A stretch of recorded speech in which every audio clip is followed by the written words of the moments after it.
الحمد لله وكفى الصلاة والسلام على رسول الله المصطفى وعلى آله وصحبه ومن وفى أما بعد فيا عباد الله أوصي نفسي وإياكم بتقوى الله فقد فاز المتقون فلا تموتن إلا وأنتم مسلمون وقال تعالى يا أيها الذين آمنوا اتقوا الله حق تقاته ولا تموتن إلا وأنتم مسلمون وقال يا أيها الناس اتقوا ربكم الذي خلقكم من نفس واحدة وخلق منها زوجها وبث منهما رجالا كثيرا ونساء واتقوا الله الذي تساءلون به والأرحام إن الله كان عليكم رقيبا. Bapak dan Ibu sekalian, saudara-saudariku rahimani wa rahimakumullah, semoga Allah senantiasa mencurahkan rahmatnya kepada kita semua, kepada keluarga kita, kerabat kita, sehingga kita mampu menjalani kehidupan ini dengan baik sebelum kita berpulang kepada Allah Subhanahu wa taala. Mari kita bersyukur kepada Allah, kita masih diberikan kesempatan untuk dapat berkumpul langsung di rumah Allah, melanjutkan kajian talabul ilmi kita, atau dalam istilah Al-Quran, tafaqquh fid din. Dalam istilah Al-Quran disebut dengan tafaqquh fid din. Itu ada di Quran surah 9 At-Taubah ayat 122. Jadi kalau Bapak Ibu satu masa ditanya ada acara apa, mau kemana, saya mau belajar, apa dalilnya, petunjuknya di Quran? Itu ada di Quran surah 9 ayat 122. Allah menyampaikan, "Wa ma kana al-mu'minuna liyanfiru kaffah." Tidak semestinya orang-orang yang beriman itu sibuk semua beraktivitas, sibuk berjuang. Ayah berjuang dalam pekerjaannya, bisnis mencari nafkah, ibu berjuang merawat di rumah tangganya, ada sebagian juga berdagang, berbisnis dan sebagainya. Di zaman Nabi orang sibuk berperang, jihad fisabilillah. Kata Allah, mesti ada di antara mereka, falaula nafara min kulli firqatin minhum ta'ifah. Mesti ada dari sekelompok yang sibuk itu sebagian saja, tidak usah semuanya. Misal, kalau di rumah ada 5 anggota keluarga, ayah, ibu, 3 orang anak, tidak bisa semuanya sibuk dengan aktivitasnya. Hidup salah seorang di antara mereka. Sebagian mereka, alhamdulillah kalau semuanya bisa. Untuk apa? Liyatafaqahu fid din, khusus memahami, memperdalam tuntunan ajaran agamanya. Tolong garis bawahi 2 hal penting. Ini kedua atau ketiga kalinya saya menyampaikan tentang ayat ini, dan insya Allah saya tidak akan ulang lagi. Pertama, perintah untuk belajar agama khusus di ayat ini diungkapkan oleh Allah dengan kata fikih, tafaqquh. Perhatikan kalimat Qur'annya. Jadi ada istilahnya tafaqquh fid din.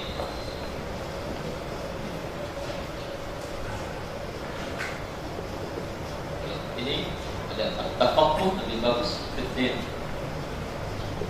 Ada istilah kedua, at-ta'lim. Ta'lim ya. Kan seringkali ditanya mau kemana, mau ta'lim ya, seterusnya. Ada istilah ketiga, talabul ilmi. Pernah dengar istilah talabul ilmi?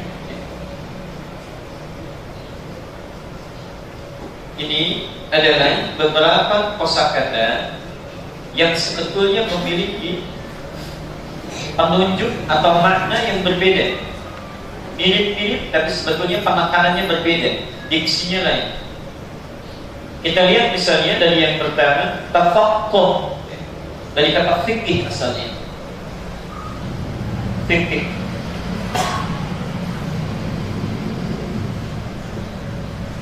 Fikih itu secara bahasa singkatnya sesuatu yang dipahami, dimengerti. Paham, mengerti.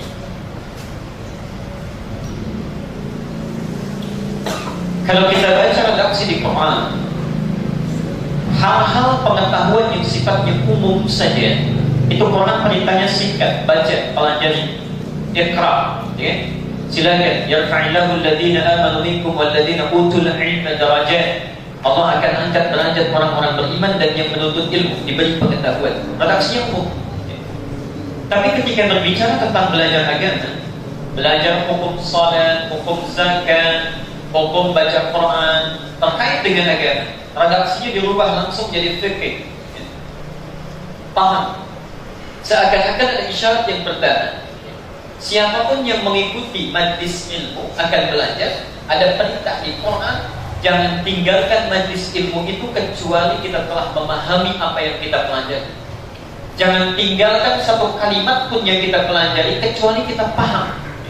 Jadi agama itu meminta kita paham apa yang kita pelajari, sehingga ketika kita amalkan ada penghayatan rasa dalam mengamalkannya.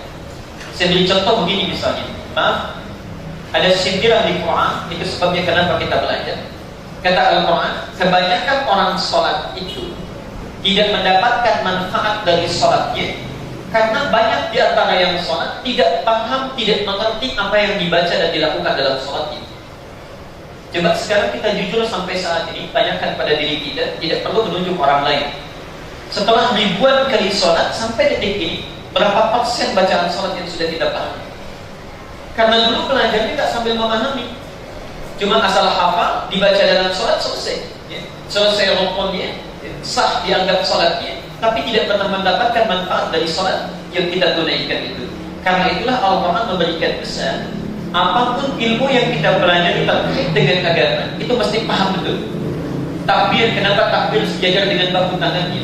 Kenapa ada yang sejajar dengan bahu telinga? Maknanya apa? Kenapa bacaannya Allahu Akbar? Bagaimana cara meresapinya? Pelajari sampai tuntas, jangan tinggalkan sampai kita paham. Orang yang paham dengan ilmu yang dia pelajari, itu cenderung lebih serius dan khusyuk dalam menunaikan ibadah yang dia tunaikan. Ini pesan yang pertama. Itu beda dengan taklim. Taklim itu, di sini ada dua sesuatu yang menurut saya agak keliru ya, dua hal. Yang pertama, taklim itu kurang cocok digunakan untuk orang yang akan belajar. Karena kosakata taklim itu istilah yang digunakan untuk pengajar, bukan yang belajar. Untuk guru, bukan murid. Taklim itu artinya pengajar, mentransfer informasi ke taklim. Kalau saya ditanya, misalnya Ustaz mau kemana, mau taklim, itu jawaban benar. Saya mau mengajar, mentransfer pengetahuan. Tapi kalau antum ditanya mau kemana, itu yang paling baik. Kalaupun mau menyertakan kata taklim, mau ikut taklim, atau mau ikut talabul ilmi, atau mau ikut ta'allum, itu yang tepat. Karena yang dimaksud mentransfer pengetahuan, mau mengajar bukan mau belajar. Kalau belajar itu bahasa Arabnya bukan taklim tapi ta'allum. Ta'allum. Ini seringkali tertukar-tukar ya. Karena Ustaz kan sering cerita, kalau saya taklim menyebar di para murid. Jadilah istilah yang populer, saya mau taklim, padahal mau belajar ya. Baik, ini bagian pertama. Taklim itu istilah yang lebih ringan, yang mengesankan sesuatu kemudahan dalam belajar. Di taklim itu hanya sebatas mentransfer pengetahuan dari guru sumber ilmu kepada murid tanpa menuntut murid untuk paham.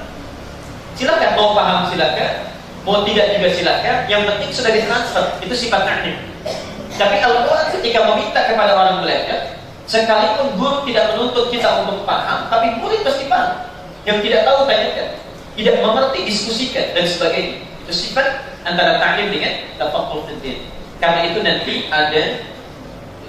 Jadi kalau yang mula-mula belajar ini, coba dapatkan itu kitab khusus bagus ini, namanya At-Tibyan fi Adab Hamalatil Quran.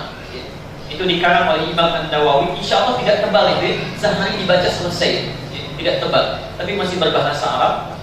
Ada yang bahasa Indonesia dan bisa di-download gratis di internet, di Google. Ya. Nama kitabnya At-Tibyan. Tulis saja dalam bahasa Latin begini, At-Tibyan. Di sini ada petunjuk bagaimana cara kita mencari guru yang baik, sifat-sifat guru yang ilmunya bermanfaat, bagaimana cara mempersiapkan diri untuk ikut belajar supaya ilmunya cepat diserap. Ya. Bagaimana adab guru terhadap murid, sebaliknya adab murid terhadap guru. Guru yang baik itu bukan siang mengajar setelah mengajar pulang, tidak begitu. Ya. Siang mengajar, dilihat siapa yang belajar, kemudian malam-malam bangun bermohon kepada Allah, apa yang disampaikan bisa bermanfaat bagi siapapun yang belajar. Ada doa-doa khusus yang bisa dipanjatkan. Begitu sebaliknya, ada juga murid adabnya terhadap guru. selesai mendoakan supaya gurunya sehat, baik, bisa mengajar dan sebagainya. Itu di antaranya. Terakhir, talabul ilmi. Kalau antum sudah mendapatkan guru yang baik, bisa mentransfer ilmu, siap untuk belajar, maka berburu pengetahuan itu. Di mana ada ta'lim, ada pengajaran, di situ kita agendakan. Di sini ada pelajaran A, di tempat lain ada pelajaran B. Kita lihat atur waktu kapan kita bisa mengikutinya. Itu yang disebut dengan talabul ilmi. Di talabul ilmi sifat pencariannya, at-ta'lim sifat pengajarannya, tafaqquh fid din sifat belajarnya. Belajar, mengajar, sifat pencariannya.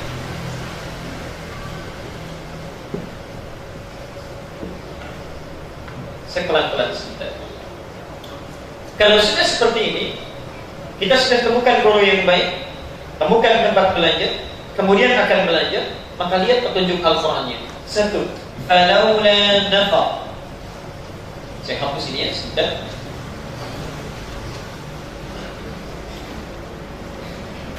Falaula nafar, satu, min kulli firqah, turun jadi firqah. Ketiga, ta'ifah. Ta'ifah minhum baru tafaqquh fil din. Yuk lihat pelan-pelan sebentar. Nafar itu jumlah bilangan agak banyak. Bisa saya beri contoh misalnya 40 saja. Firqah itu bilangan yang lebih sedikit dari nafar, bisa dihitung dengan jari. Bisa ada 10 atau 15. Kalau ta'ifah itu lebih sedikit lagi. Terhitung sekali paling 1 sampai 5 orang bisa. Perhatikan di sini. Ketika Quran minta kita untuk belajar, falaula nafara min kulli firqatin minhum ta'ifah. Kenapa tidak ada sekelompok orang yang mau belajar? Ketika menyebutkan mau belajar, menyebutkan nafar. Seakan-akan ingin mengistilahkan bahwa boleh jadi yang minat itu banyak. Jelas ya? Yang minat memang banyak, yang datang banyak. Tapi tidak semua yang datang itu menjadi firqah. Firqah itu serius, betul-betul mempersiapkan diri, mencatat, mau belajar dengan baik, mau mengamalkan itu firqah namanya. Yang terakhir, dari yang serius itu, yang sukses pun gak akan banyak, cuma ta'ifah yang berhasil memahami dengan baik, mengamalkan dengan baik. Saya mau tanya, kalau di sekolah ranking 1 ada berapa? Padahal yang datang banyak kan? Yang masuk kelas 50 orang ya? Yang serius juga barangkali setengahnya, tapi yang ranking 1 cuma 1. Nah, Quran mengatakan, jadilah, bukan berarti ingin mengatakan yang taklim semuanya mungkin ranking 1 cuma 1, bukan. Maksud Al-Quran, kalau sudah masuk ke majlis ilmu, jangan nanggung, jadilah yang ranking 1 itu. Jadilah kita qualify. Karena itu saya bermohon, ibu bapak belajar dengan siapapun, jangan kita buang energi yang tidak maksimal. Siapkan diri kita, maksimalkan untuk belajar. Kalau sudah datang di majlis ilmu, konsentrasi, dapatkan pengetahuannya dan amalkan dengan penuh kebaikan. Mudah-mudahan kita masuk dalam golongan ini. Terakhir, kalau sudah dapatkan ilmunya, sudah paham, kan tadi nggak pergi semua ya. Mungkin ada yang tinggal di rumah, sebagian nggak bisa ikut. Nah, sifat pelajar yang bagus itu jangan soleh sendirian, jangan baik sendirian. Barangkali saya nggak bisa datang hari ini, anak saya utus. Sahabat dulu begitu. Umar nggak bisa datang, anak yang kecil yang diutus namanya Abdullah. Ya. Abbas nggak bisa datang karena sibuk, bukan Pak Abbas yang di sini ya, Abbas zaman Nabi. Nggak bisa datang, anak yang diutus Abdullah. Subhanallah, ketika usia 13-14 tahun sudah hafal 2000 hadis. Dari situ, karena kesibukan diutus yang lain. Tapi bagus manajemennya. Satu nggak bisa ikut, ketika yang lain pulang dari majlis ilmu, waliyunfiru qaumahum idza raja'u ilaihim la'allahum yahtarun. Yang belajar itu membawa kembali informasi yang sudah dipahami itu, bukan setengah-setengah. Pahami utuh. Setelah paham, transfer kepada yang tidak itu la'allahum yahtarun, supaya komunitas atau keluarga tersebut mendapatkan pemahaman yang sama. Ini manhaj yang pertama ingin saya sampaikan, supaya dengan itu nanti materi-materi selanjutnya ini yang bisa kita praktekkan dalam kehidupan. Jadi kita berdoa kepada Allah, semoga semuanya segera diberikan kemampuan untuk belajar dengan baik, dan saya bisa menyampaikan sesuai dengan petunjuk Allah, kemudian bisa kita sampaikan kepada keluarga kita seperti apa yang kita pelajari dan pahami. Materi hari ini adalah sesi terakhir dari pembahasan atau sifat salat Nabi Sallallahu Alaihi Wasallam. Kita akan membahas mengenai bab tahiyat. Bab tahiyat. Nanti insya Allah di pertemuan selanjutnya itu evaluasi untuk memastikan betul paham tidaknya kita materi. Khusus untuk pekan yang akan datang atau pertemuan selanjutnya, saya akan putarkan slide dari awal sampai akhir, ya, diterangkan secara cepat. Nanti kita akan punya waktu lebih luas sekitar 1 jam untuk berdiskusi. Antum boleh tanya apa saja seputar salat, ya, baik yang terlewatkan ataupun yang belum kita bahas. Kalau itu sudah selesai, kita pindah ke salat sunnah yang rawatib. Kemudian pindah ke pembahasan salat sunnah, apa jenisnya, apa hukumnya, apa prioritasnya. Kalau itu sudah selesai, kita akan masuk terakhir bab salat. Jadi dibagi 3, ya. Satu salat fardhu, yang kedua salat yang sunnah atau rawatib, dan yang terakhir pembahasan salat jenazah. Kalau itu sudah selesai, maka sempurna bahasan tentang salat kita. Jenazah nanti sambil praktek kita, ya. Di Haji Basit, di DKM nanti disiapkan perangkat-perangkatnya, ya. Jadi ada kain kafan yang disiapkan, kita praktek langsung nanti insyaAllah, ya. Cara menghafal mayat, cara menyolatkan, cara memandikan, ya. Dan antum yang ingin daftar masih ada waktu, ya, 3 minggu dari atau 1 bulan dari sekarang kalau mau daftar. Yang jadi mayatnya siapa, yang untuk memandikan siapa dan sebagainya. Baik, dan tahiyat. Bapak dan Ibu sekalian, puncak daripada salat sebelum kita salam menutup salat adalah menunaikan tahiyat. Ada 2 jenis tahiyat yang kita lakukan dalam salat. Tahiyat yang pertama, ya. Ada yang kedua, tahiyat akhir. Tahiyat awal, tahiyat akhir. Yang akan kita bahas, kita susun dulu secara sistematis, ya, supaya bahasan kita bisa teratur. 1, kita akan bahas dulu mengenai hakikat tahiyat. Apa itu tahiyat? Kenapa sejarahnya sampai muncul tahiyat dalam sholat? Bagaimana asal-muasalnya? Hakikat tahiyat. Yang kedua, cara tahiyat. Yang ketiga, bacaan tahiyat.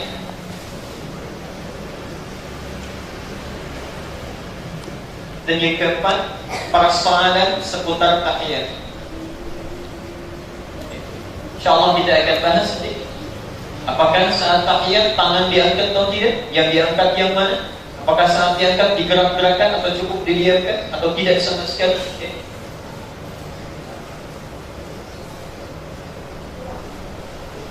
Yang terakhir barangkali kita tutup dengan hikmah tahiyat.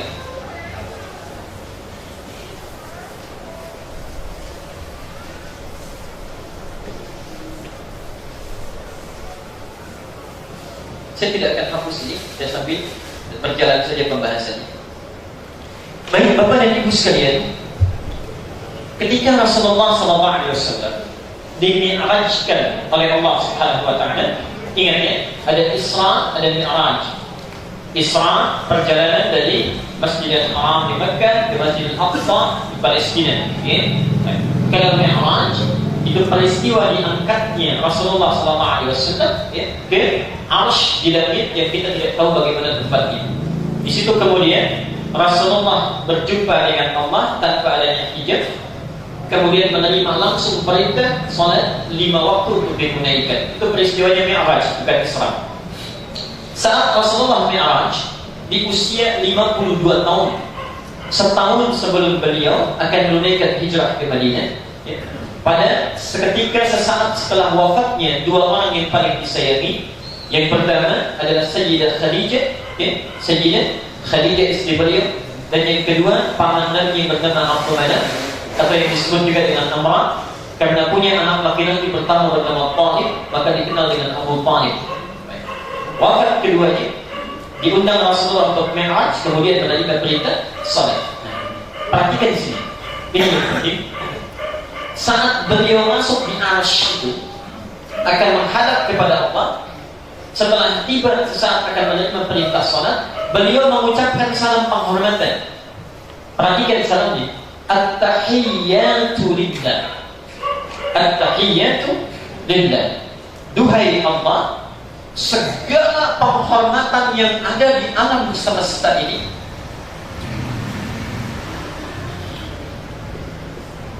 perhatikan kalimat ini. Jadi ada yang bentuknya at-tahiyat begini, tahiyat ada yang pakai alif lam, ada yang tidak ada masalah. Ada yang bentuk pertama begini, at-tahiyat. Ada yang kedua at-tahiyat. Yang ini tahiyat, yang ini tahiyat. Apa bedanya? Kalau yang ini bentuknya tunggal, singular, single bentuknya, tunggal. Kalau yang ini jamak bentuknya banyak, tak terbatas. Contoh bentuk tunggal misalnya, buka di surah An-Nisa, Quran surah 4 ayat 86. Wa idza qayyitum bi tahiyyatin. Kalau Anda diberikan penghormatan dengan satu penghormatan, satu salam. Kita sedang duduk, ada teman kita mengucapkan Assalamualaikum, sekali mengucapkan. Maka kata Allah, fahayyu bi ahsana minha, respon, jawab salamnya dengan lebih baik. Teman mengatakan Assalamualaikum, kita jawab Waalaikumsalam warahmatullah. Teman mengatakan Assalamualaikum warahmatullah, jawab dengan sempurna Waalaikumsalam warahmatullahi wabarakatuh. Bisa. Allah Tuhan atau minimal yang semisalnya. Ingat ya, mengucapkan itu sunnah, menjawab wajib hukum. Baik, ini tunggal. Nah, Nabi ketika mengucapkan tidak begini kalimat yang disampaikan, at-tahiyyat jama', seakan-akan ingin menyampaikan segala bentuk penghormatan yang ada di alam semesta ini lillah, semuanya saya tujukan untuk Allah. Was-salawatu wat-thayyibat. As-salawat, segala bentuk puji-pujian yang ada di semesta ini saya juga tujukan untuk Allah. Dan yang ketiga, perhatikan, at-thayyibat, segala sifat-sifat kebaikan apapun yang ada di semesta ini saya hanya tujukan kepada Allah. Jadi yang pertama Nabi mengatakan at-tahiyatu lillah was-salawatu wat-thayyibat, segala bentuk penghormatan, segala bentuk pujian dan segala bentuk kebaikan saya tujukan semuanya kepada Allah Subhanahu wa taala. Ini satu.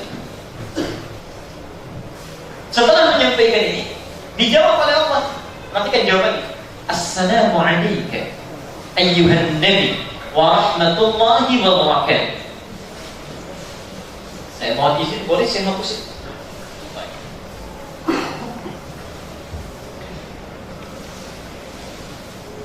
Ya, jawabannya Assalamu alayka. Satu, ayyuhan nabi, satu salam. Kedua, wa rahmatullah, dan rahmat Allah. Yang ketiga, wa barakatuh. Ya, jelas sampai sini. Sampai di sini dijawab lagi oleh Nabi, Assalamu alayna wa ala ibadillahi shalihin. Jelas ya? Assalamu alayna, jawaban ketiga. Assalamu alayna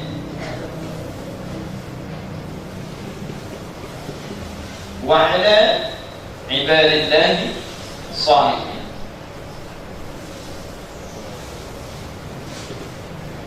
Selesai sampai di sini. Setelah itulah kemudian menerima perintah salat. Jadi bacaan-bacaan saat tahiyat itu yang kita baca dalam salat, ya, mulanya dari dialog antara Rasulullah ketika memuji Allah saat diangkat ke dalam arsy, dijawab oleh Allah, dijawab kembali, baru kemudian turun perintah salat. Nah, bacaan inilah yang kemudian Bapak Ibu sekalian diajarkan oleh Jibril alaihi salam setelah sempurna menerima perintah salat. Diajarkan oleh Jibril dari mulai takbir sampai dengan salamnya, dan bacaan inilah yang dibaca oleh Rasulullah setelah beliau akan menyempurnakan dan menutup salat sebelum salam. Karena bacaan pertama yang dibaca itu at-tahiyyat, segala penghormatan, ya, dari situlah kemudian tata cara penunaiannya atau saat duduknya itu disebut dengan duduk tahiyyat. Jelas di sini? Karena kata-kata pertama yang diucapkan at-tahiyyatu lillah, kemudian saat diajarkan oleh Jibril alaihi salam menutup salat sambil duduk sebelum salam, ya, kemudian mengucapkan kembali doa ini, kalimat ini, at-tahiyyatu lillah wassalawatu wathayyibat sampai akhirnya, maka para ulama menamai cara menutup salat ini atau tata cara yang terakhir ini dengan nama duduk tahiyat. Karena dilakukan sambil duduk disebut dengan duduk julus, karena bacaannya diawali dengan kata tahiyat disebut dengan duduk tahiyat. Di bagian pertama duduk tahiyat. Sedangkan kata tahiyat sendiri itu artinya kurang lebih segala hal yang terkait dengan penghormatan.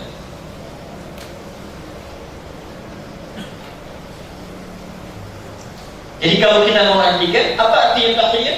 Tahiyat secara bahasa artinya segala hal yang terkait dengan penghormatan. Kenapa duduk terakhir disebut dengan duduk tahiyat? Karena dalam duduk itu kita akan menyerahkan dan menyampaikan penghormatan kita kepada Allah Subhanahu wa taala sebelum kita berpisah dan menutup salat. Jelas sampai sini? Jadi kalau ditanya apa dan kenapa kita mesti duduk tahiyat? Hakikat tahiyat itu adalah satu penutup ibadah salat yang menyampaikan puncak penghormatan kepada Allah Subhanahu wa taala sebelum kita mengakhiri salat yang kita lakukan. Jelas sampai sini? Saya teruskan sebentar. Pelan-pelan.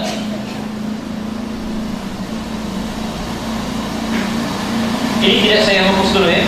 Saya hapus dulu. Kita masuk dulu pada, kalau kita sudah tahu sejarahnya kenapa tahiyat bacaannya sampai jadi begini, nanti kita spesifikasikan ya. Maknanya kita sudah mengerti, hakikatnya sudah paham. Jadi ketika antum tahiyat itu, baik yang pertama apalagi yang terakhir, itu sejatinya sedang menyampaikan permohonan kita dan pujian serta penghormatan kita kepada Allah ya. Karena itulah Bapak Ibu sekalian, mesti kita belajar caranya. Hormat kepada orang tua ada caranya, hormat kepada pemimpin ada caranya, menghormati Allah itu pun ada caranya. Diajarkanlah dari saat kita salat itu cara menghormati Allah, baik cara yang pertama ataupun cara yang terakhir. Sifat tahiyat ada dua hal, ada dua sifat. Caranya kita masuk pada pembahasan kedua. Hakikat tahiyat sudah kita pelajari tadi, sudah kita paham. Sekarang caranya. Tahiyat memiliki dua sifat, dua cara. Satu, sifat tahiyat yang pertama. Tahiyat yang pertama, penghormatan pertama. Yang kedua, sifat tahiyat bukan yang kedua, yang terakhir. Tahiyat akhir.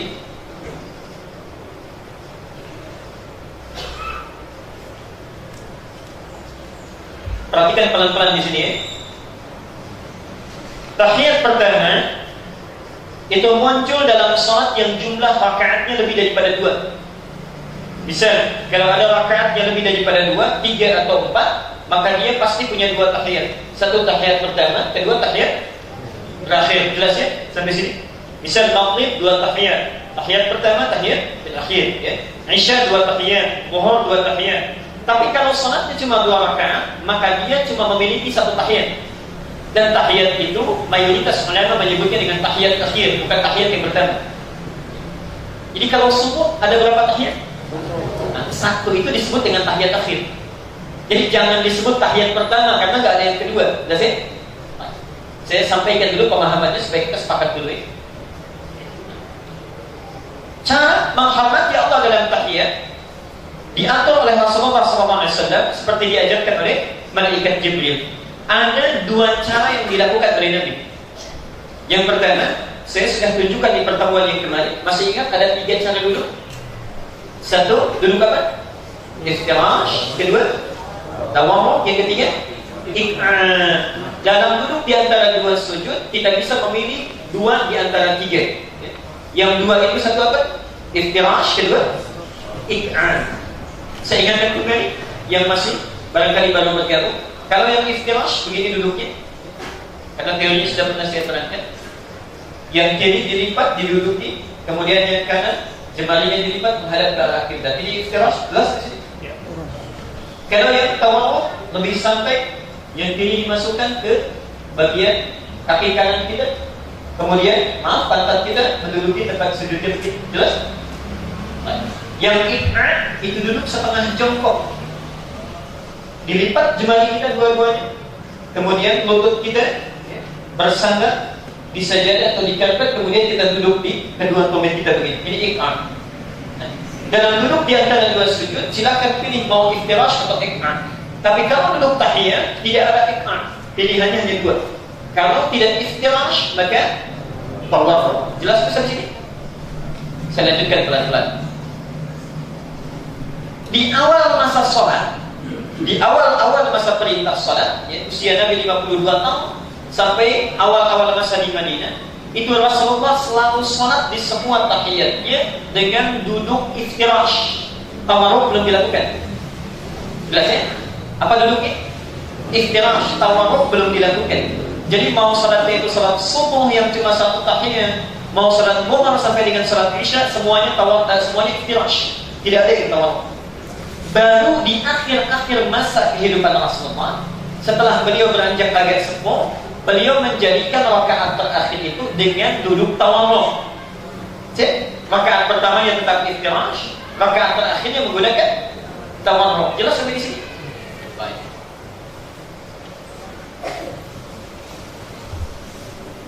Kalau sudah jelas caranya, maka saya tunjukkan. Saya menghadap ke arah sana, kita akan tahiyat. Tahiyat duduk iftirash seperti tadi duduknya, kita duduk. Ini yang pertama sering dilakukan oleh Nabi, duduk seperti badannya tegak, yang kanan kemudian dilipat, iftirash biasa, seperti duduk di antara dua sujud, menghadap ke arah kiblat. Jadi pandangan bukan ke depan. Ya. Pendapat mayoritas ada yang mengartikan boleh ke depan begini, tapi yang paling tepat yang lebih baik ke arah kiblat, ke bawah. Kecuali di Ka'bah. Kalau tepat di depan Ka'bah misalnya, sholat di posisi yang pertama, itu boleh langsung pandangan ke depan, ke Ka'bah. Saya ulang. Boleh saya minta satu orang barangkali bisa di depan? Siapa saja? Baik. Silakan. Baik. Kalau begitu ke Spanyol nanti ngadepnya ke sini aja ke kiblat. Nah, silakan duduk. Duduk tahiyat. Yang pertama dulu iftirash. Agak maju boleh? Ke depan. Terima kasih. Pelan-pelan sebentar. Badannya tegak, ditegakkan saja. Oke, satu. Yang kanan jemari dilipat, terlihat insyaallah. Oke. Yang kiri sudah bagus diduduki. Ini tidak condong ke belakang, tidak condong ke depan, tegak, oke? Tegak. Nah, perhatikan sebentar. Mohon maaf sebesar-besarnya. Tidak usah nengok saya karena sedang sholat. Yang paling tepat kalau kita sholat di luar Ka'bah, apalagi jauh, maka pandangan itu langsung ke kiblat, ke arah tempat sujud maksudnya. Di saat kita sujud langsung mengarah ke situ. Apa yang paling barangkali banyak memberikan kita manfaat? Kenapa mesti melihat ke tempat sujud? Kata para ulama, supaya tidak banyak godaan di sekitar kita. Beda ketika kita melihat ke bawah dengan melihat ke depan. Saat antum melihat ke depan barangkali, jangankan harus di luar, di sini saja kalau lihat ke depan, lihat tembok, ada mic, ada apa, setan bisa cepat masuk. Karena itu lebih bagus melihat ke tempat sujud. Karena itulah para ulama menyampaikan tempat sujud itu kalau bisa jangan banyak gambar, kecuali gambar-gambar yang sudah dipahami, sudah dimengerti. Tapi kalau kita sholat di depan Ka'bah, itu boleh tatapan langsung ke depan, ke Ka'bah. Karena biasanya lebih cepat melahirkan kekhusyuan. Ketika lihat Ka'bah, kita merasa langsung dekat dengan Allah dan sebagainya. Jelas sampai sini? Baik, ini bagian pertama. Pandangan menatap ke arah tempat sujud atau ke depan kalau di depan Ka'bah, duduk tegak, ini bagian pertama. Kedua, duduk tawarruk. Silakan. Saya belum mulai dengan mengangkat tangannya ya, karena belum kebaca. Baik, perhatikan sebentar. Ini sudah ada membelah di antara kaki kanan. Kalau bisa keluar sedikit. Ini sudah dilipat. Ini agak bersandar, agak santai. Jadi duduknya santai ya. Jadi agak miring ke arah kanannya ya. Dan kepala sedikit seperti ini bergeser ya. Tapi tidak berlebihan karena mengikuti gerakan ini saja. Tetap melihatnya. Kalau tahiyat nanti yang terakhir ini ya. Di sini ada dua versi. Nanti saat kita menggerakkan tangan, mengangkat ataupun menggerak-gerakannya, ada yang mengatakan sambil melihat kepada telunjuk, ada yang tetap mengatakan lihat ke arah kiblat tempat kita sujud. Dua-duanya pendapatnya tepat. Dua-duanya pendapatnya tepat, tidak ada masalah di situ. Jelas duduknya perbedaan. Kalau sudah jelas, silakan kembali dulu, Pak. Sekarang perhatikan, Bapak Ibu sekalian. Karena tadi ada dua cara untuk duduk diajarkan oleh Nabi. Di awal masa salat Rasulullah duduknya menggunakan iftirash, ya, yang tidak agak santai. Setelah beliau agak sepuh, berubah menggunakan tawarruk. Dari sinilah ulama terbagi ke dalam dua pendapat utama. Dua pendapat utama. Satu, ini pendapatnya Imam Malik, karena Nabi tak tegas mengatakan. Kalau Rasulullah mengatakan duduknya seperti ini, selesai persoalan. Ini karena Nabi kadang-kadang duduk di iftirash, kadang-kadang tawarruk. Disimpulkan oleh ulama, kata Imam Malik, perhatikan kata Imam Malik, duduk dalam sholat itu, termasuk Imam Abu Hanifah di sini, Imam Malik dan Abu Hanifah. Imam Abu Hanifah nama aslinya Nu'man bin Thabit, Nu'man bin Thabit, wafat tahun 150 Hijrah. Imam Malik bin Anas, ada Anas bin Malik, ada Malik bin Anas. Kalau Anas bin Malik sahabat Nabi yang jadi pembantu Rasulullah selama 20 tahun. Ya. Kalau Malik bin Anas itu anak tabi'in, lahir tahun 94 Hijrah. Keduanya berpendapat asal duduk tahiyat itu bukan tawarruk, duduknya iftirash. Jadi mau duduk yang pertama, mau duduk yang terakhir, itu duduknya iftirash, nggak ada tawarruk. Ya. Saya ulangi ya, duduk dalam sholat itu dalam tahiyat tidak ada duduk tawarruk, tapi duduknya iftirash. Ya. Jadi persis seperti kita tahiyat yang pertama atau duduk di antara dua sujud. Ditanya kenapa ya Imam? Karena Rasulullah itu saat mula diajarkan perintah untuk sholat, beliau menunaikannya dengan iftirash, bukan tawarruk. Hanya karena beliau sudah sepuh, kemudian ada merasa ingin agak santai duduknya. Yang kedua itulah kemudian yang dirubah dengan menggunakan tawarruk. Jadi kalau menurut Imam Malik dan Imam Abu Hanifah, kalau ada orang yang masih mampu, ya, yang masih kuat untuk iftirash, maka iftirash diutamakan dibandingkan dengan tawarruk. Jelas di sini? Karena itulah barangkali Bapak Ibu suka saksikan kalau umrah atau haji, ada saudara-saudara kita yang duduk di tahiyat itu duduk iftirash di semua tahiyatnya. Pernah lihat seperti itu? Baik. Ini mengikuti pandangan Imam Malik dan Imam Abu Hanifah sesuai dengan apa yang ditunjukkan oleh Rasulullah SAW. Yang kedua, pendapat Imam Syafi'i. Ini bagus ini ya, cara menjawabnya dan cerdas sekali beliau menyampaikan. Kata Imam Syafi'i, yang ditiru dalam sholat itu kan yang diikuti perintah Nabi. Jangan dilihat Nabi sepuh atau tidaknya. Begitu Nabi mempraktikkan, mencontohkan, kita contoh. Jadi kata Imam Syafi'i, tetap kalau tahiyatnya ada dua jenis tahiyat. Yang pertama itu adalah iftirash, yang kedua tawarruk. Apa adanya? Yang pertama kata Imam Syafi'i, Nabi menyampaikan, "Shallu kama ra'aitumuni." Salatlah kalian seperti persis melihat aku. Yang Nabi tawarruk itu kita tawarruk. Kenapa kita menawar lagi? Ini yang pertama. Yang kedua kata Syafi'i, kalaulah Nabi dipandang tidak mampu untuk menunaikan iftirash, ingin santai, kenapa dalam salat yang dua rakaatnya itu? Kenapa yang dalam salat yang dua tahiyatnya, misal maghrib, isya, zuhur, asar, kenapa Nabi menunaikan yang pertama dengan iftirash bukan dengan tawarruk? Logikanya kalau Nabi dipandang tidak mampu untuk iftirash lagi, kedua-duanya pasti tawarruk. Tapi dalam hal ini, yang pertama beliau iftirash, yang kedua beliau tawarruk. Jadi Asy-Syafi'i memilih kalau salat yang lebih daripada satu tahiyat, baik yang maghrib, isya, kemudian zuhur atau asar, beliau memilih rakaat atau tahiyat pertama itu dengan iftirash. Tahiyat kedua menggunakan tawarruk. Kedua jenis ini dua-duanya ijtihad ulama, pandangan kesimpulan ulama melihat praktek salat Nabi. Karena Nabi-nya tidak mengatakan tegas. Kalau kata Nabi begini misalnya, semuanya iftirash, atau yang pertama iftirash, kedua tawarruk, selesai persoalan. Tapi karena Nabi kadang-kadang iftirash dua-duanya, kadang-kadang menggunakan tawarruk, maka lahirlah kesimpulan ulama seperti ini. Disepakati oleh seluruh ahli fikih, dua jenis duduk ini dua-duanya benar. Yang salah itu cuma dua golongan. Satu yang tidak sholat, atau yang kedua yang sholat tapi berselisih, ini saya yang benar, kamu yang salah. Nah itu yang rugi. Jelas ya? Sekarang timbul pertanyaan, kalau tahiyat itu cuma satu kali, seperti sholat subuh, sholat fajar, duduknya tahiyat atau iftirash? Kalau sholatnya cuma dua rakaat, satu tahiyat, iftirash atau atau inilah tadi kita sepakat dulu di awal. Sepakat di awal. Bagi ulama yang berpandangan itu cuma tahiyat yang pertama, maka mereka memilih dengan duduk iftirash. Karena itulah ada saudara-saudara kita yang dalam sholat fajar duduknya iftirash, tidak tahu. Itu boleh, silakan, sah saja. Tapi kalau kita memandang itu sebagai tahiyat terakhir, karena kalau disebutkan yang pertama, ada yang selanjutnya.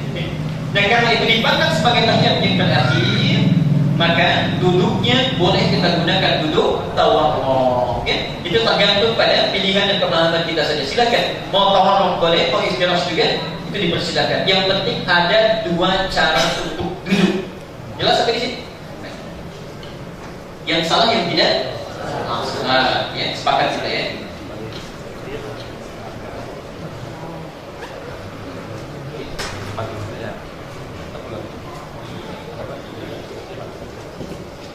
Baik, caranya sudah saya sampaikan. Cara duduknya kita sudah paham ada dua cara. Hakikat tahiyat sudah kita mengerti. Sekarang masuk pada bacaan tahiyat. Sudah? Ada 5 cara, 5 jenis bacaan. Saya baca. Ada 5 jenis bacaan tahiyat. Jadi bukan hanya satu ya. Satu, tahiyat dari Rasulullah yang disampaikan dan kepada kita, direkam disampaikan kepada kita oleh Ibnu Umar, Abdullah bin Umar. Yang kedua, ada versi yang disampaikan kepada kita oleh Ibnu Mas'ud, Abdullah bin Mas'ud.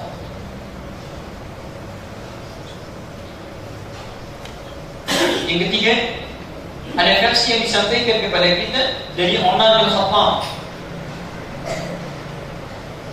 Al-Bin Khattab.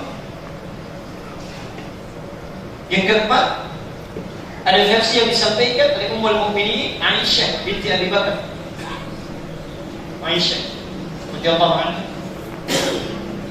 Dan yang terakhir, ada versi yang disampaikan oleh sahabat Ubay bin Ka'ab.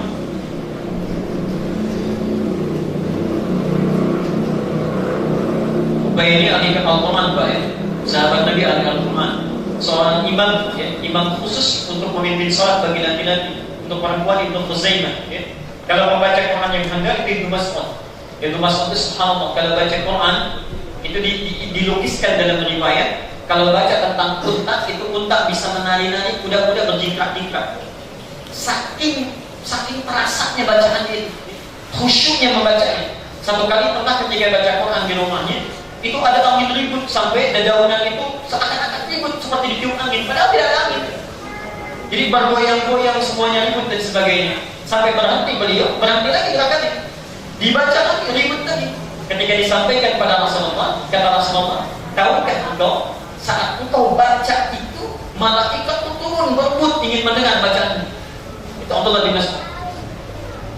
Meninggal, beliau meninggalkan 9 orang anak, semuanya perempuan. Abdullah bin Mas'ud ini menjabat hakim agung di zaman Utsman bin Affan. Jadi punya jabatan besar, seorang bisnis juga, hafal Quran, bacaannya paling bagus, hartanya banyak, tapi saat akan meninggal dunia, itu saat menjabat hakim agung tidak pernah diambil semua gaji dan tunjangannya. Utsman datang kepada beliau menyampaikan, kalau engkau ingin ambil semua gajimu, kami berikan sekarang. Utsman menawarkan gajinya, Ibnu Mas'ud malah mengatakan, serahkan semuanya ke Baitul Mal termasuk dengan harta-harta saya. Perhatikan, Utsman menawarkan dunia, ini saya berikan gaji kamu yang belum kamu ambil dengan tunjangannya. Ibnu Mas'ud memilih akhirat, simpan di Baitul Mal plus bawa harta saya yang sekarang ada di rumah. Karena sekarang saya mau meninggal, tidak butuh apa-apa lagi. Kata Utsman, engkau tinggalkan apa untuk anak-anakmu? Anak perempuannya 9, istrinya masih ada. Perhatikan ini rahasia. Kata Ibnu Mas'ud, saya sudah tinggalkan bagi anak-anak dan keluarga saya satu bacaan yang kamu dipahami, dibaca dengan baik, mereka tidak akan pernah kafir selama hidupnya. Bacaan inilah yang diajarkan oleh Rasulullah. Itulah surah Al-Waqi'ah, surah 56. Al-Waqi'ah, idza waqa'atil waqi'ah. Itu kalau dibaca, maksud dibaca itu bukan dibaca saja, bukan. Dibaca, dipahami isinya, diamalkan. Itu insya Allah gak akan kafir selama hidup. Tapi antum kalau cuma baca saja nggak paham-paham, sampai kiamat kurang 2 hari juga pasti pakai. Karena di situ ada perintah bekerja, perintah tawakal, perintah mencari, itu ya yang harus kita amalkan. Sekarang perhatikan versinya Ibnu Umar yang disampaikan kepada kita seringkali kita baca at-tahiyyatul mubarakatus shalawatut thayyibatu lillah. Kesananya sama, assalamu alayka dan seterusnya. Pernah dengar seperti kita hafal ya? At-tahiyyatul mubarakatus shalawatut thayyibatu. Itu versi pertama. Hadisnya sahih, jadi boleh dibaca. Antum mau baca at-tahiyyatul mubarakatus shalawat itu boleh. Yang kedua versi Ibnu Mas'ud, versi asal.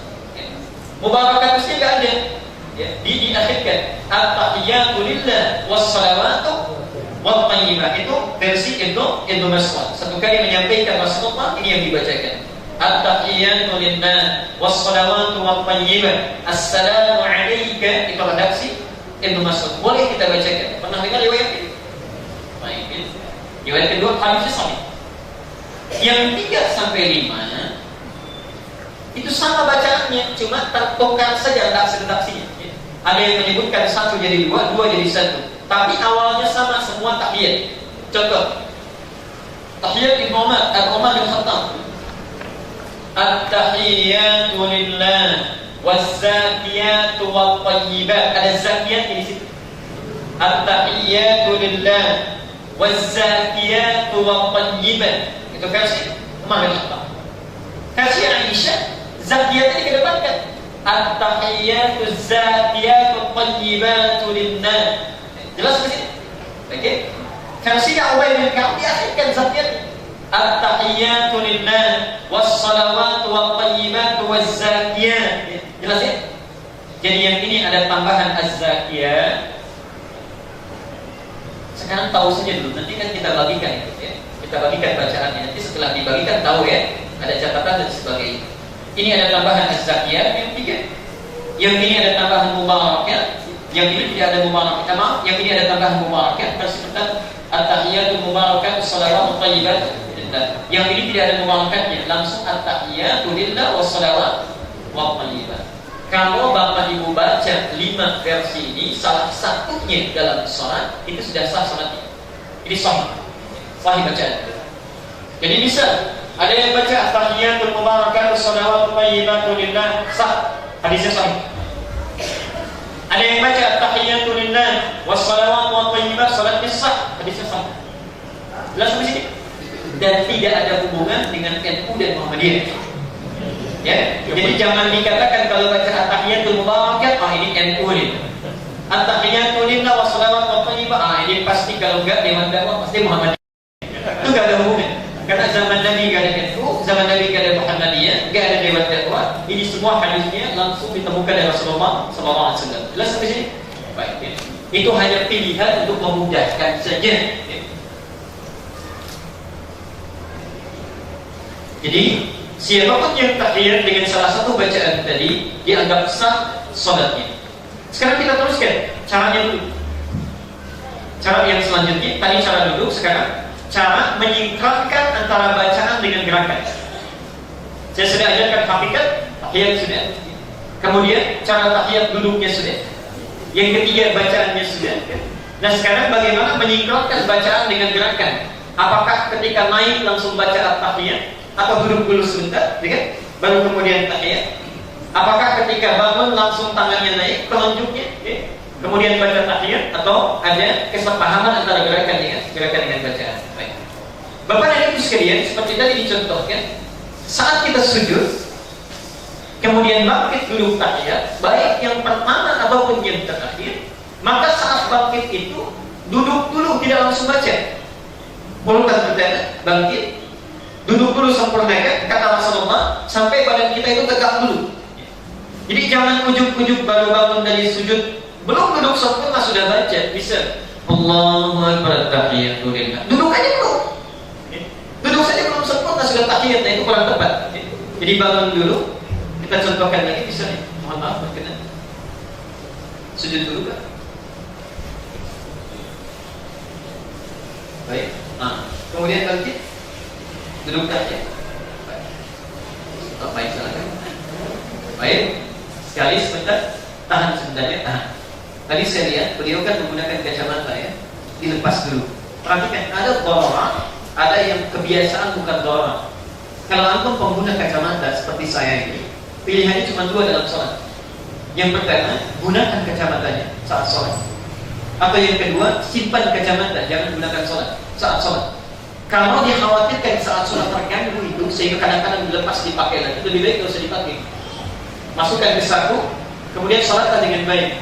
Karena seringkali saya temukan saat berdiri pakai kacamata, saat sujud nggak pakai kacamata itu. Dan itu bukan sekali dua kali dalam setiap sholat. Jadi begitu mau sujud copot dulu ya, simpan. Bangun pakai lagi, kan itu terganggu dalam sholatnya. Jadi pilihannya kalau nggak dipakai sama sekali atau seperti tadi lepas sebelumnya. Jelas ya? Bangkit, sujud pak sebentar, no. Bangkit, duduk saja. Nah, duduk dulu, tegakkan dulu badannya, tenangkan dulu diri kita.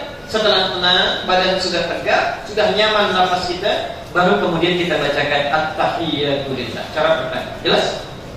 Saya ulang, bangkit dulu, bapak di sini aja nggak apa-apa sini. Bangkit dulu ya, tegakkan dulu badan. Sampai-sampai di riwayat disebutkan sampai posisi punggung itu, maksudnya otot-otot yang tegak sempurna, kita merasa tenang. Setelah nyaman merasa dulu, kalau posisi enak, bacaan juga enak. Hati tenang, darah tenang, bacaan juga tenang. Baru kemudian kita bacakan at-tahiyatu lillah was-salawatu wa thayyibah atau at-tahiyatu mubarakatuh dan sebagainya. Jelas sampai sini? Bagian pertama. Yang kedua, perhatikan pelan-pelan. Nabi SAW memberikan petunjuk tertentu dalam bacaan tahiyat ini. Ada sementara bagian jari kita, khususnya telunjuk, yang diangkat ya, yang diangkat. Kapan mengangkatnya, bagaimana cara mengangkatnya, itu yang sekarang akan kita bahas ya. Bagian yang pertama, kita sebutkan dulu bagaimana cara mengangkat telunjuk ini dan posisinya seperti apa. Satu, kalau mau mundur boleh, mau ke sebelah sini juga boleh. Cara yang pertama, telunjuk ini ketika akan diangkat posisinya disebutkan oleh Nabi dengan dua riwayat. Satu, Rasulullah meletakkan jempolnya di jari tengahnya. Ya. Gak tahu guys, orang Indonesia ada jadi jempol, jadi telunjuk, jadi tengah, yang jadi manis. Yang ini gak manis ya, asam semua. Ya. Sisa yang ini kelingking. Baik. Jadi yang tengah ya, yang tengah ini letakkan disatukan dengan jempol ini. Yang lainnya bisa dibiarkan begini, bisa dilipat begini. Ya. Yang paling populer dilipat. Jadi ini jempol bertemu dengan yang jari tengah. Ya. Kemudian boleh membentuk lingkaran, boleh tidak. Pada hadisnya Rasulullah hanya meletakkan jempolnya kepada jari yang tengahnya begini. Ya. Nah kadang-kadang wakana yuhaddiqu bihima. Seringkali Rasulullah itu membuat lingkaran. Ya. Jadi yang sering dilakukan Nabi kalau diangkat begini, yang jempol bertemu dengan yang jari tengah membentuk lingkaran begini. Yang telunjuk diangkat. Jelas ya?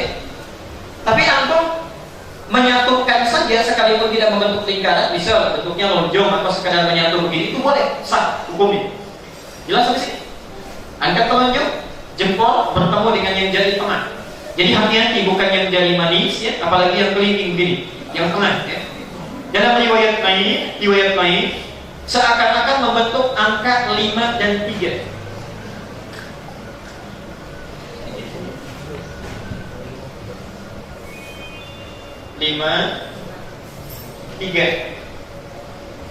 Ini angka apa? Angka apa nih? Arab. Kalau ini? Latin. Okay. Kita sering kali tentukan. Yang ini yang angka Arab. Ini angka Arab. Kalau ini bukan angka Arab. Ini itu disebut dengan Hindi. India. Hindi. Tidak percaya silakan. Sampai sekarang pakar-pakar apa namanya ya, di komputer itu pakar IT ya, semua mengakui. Silakan antum misalnya buka itu komputer di laptopnya, kemudian coba cari itu untuk fontnya, merubah fontnya ya. Untuk klik misalnya masuk ke bagian fontnya itu ya. Kemudian lihat urutannya, angka yang seperti ini itu kan tidak disebut dengan Arabik, bukan Arabik, itu disebut dengan Hindi. Hindi namanya. Yang ini yang Arabi. Karena pertama kali yang membuat angka ini itu orang Arab. Orang Arab ya. Angka 0 ditemukan oleh siapa? Angka 0 kan tadi nggak ada. Adanya 1, 2, 3 dan sebagainya. Kemudian muncul angka 0, namanya al-Khawarizmi. Al-Khawarizmi.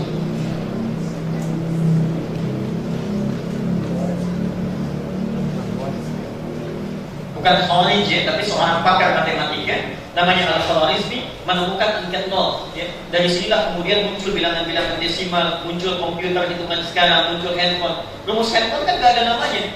Kalau Bapak Ibu belajar matematika yang agak kompleks misalnya, itu kan rumusnya simbol 1 bilangan 0, 01, 0, 02 dan sebagainya. Jadi nggak ada nama, ditransfer ke bentuk simbol baru jadilah nama. Kalau dipijit misalnya 085711850617 muncul nama saya, ya kan? Itu asalnya bukan nomor tapi simbol angka. Itu yang berjasa Al-Khawarizmi namanya. Disebutlah angka Arab pada saat itu. Nah, yang ini India, angka Hindi. Karena pada saat sebelum datangnya Islam, tahun 150 tahun sebelum Nabi lahir, itu orang-orang Arab sudah berkomunikasi dengan orang India, dengan Nusantara, dengan orang Cina. Terbawa ke sistem tulisannya, memasyarakatkan lingkungan orang-orang Arab, dikenal dengan angka Hindi. Jelas ya? Nah, Nabi memberikan contoh membentuk angka 53. Perhatikan ini. Ini 5, bulatan ini 5, yang ini 3. Ini ujungnya 1, 2, 3. Ya, jadi persis seperti ini. Ya. Ini bulatannya, ini yang 3 nih, ya.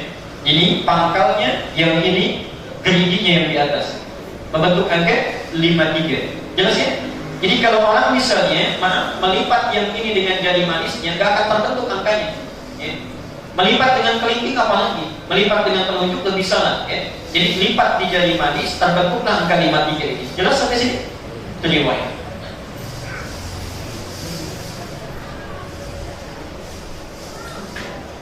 Kapan mengangkat telunjuk? Saya selesaikan dulu. Kapan mengangkat telunjuk? Di sini ada 2 versi mengangkat telunjuk. Dan 2 versi ini pun nanti dibagi lagi ke dalam beberapa cabang. Saya terangkan dengan pelan-pelan. Versi pertama, mengangkat telunjuk saat persis mengucapkan kalimat tahiyat. Jadi kita duduk, kemudian mengucapkan at-tahiyatu lillah, misalnya langsung telunjuk diangkat. Jelas di sini? At-tahiyatu lillah wassalawatu wattayyibat assalamu alayka, ini diangkat sampai akhir. Sampai fil alamin innaka hamidum majid, atau sampai doa Allahumma inni a'udzubika min 'adzab bi jahannam wa min 'adzabil qabr dan seterusnya. Baru sesaat sebelum salam ditutup ini assalamualaikum. Jelas? Di bagian pertama.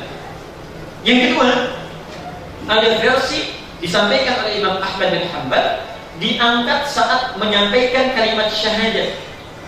Jadi awalnya belum diangkat. At-tahiyyatu lillah was-salawatu wat-thayyibat. Assalamu alayka ayyuhan nabi wa rahmatullahi wa barakatuh. Assalamu alayka wa ala ibadillahi shalihin. Baru kemudian asyhadu an la ilaha illallah diangkat.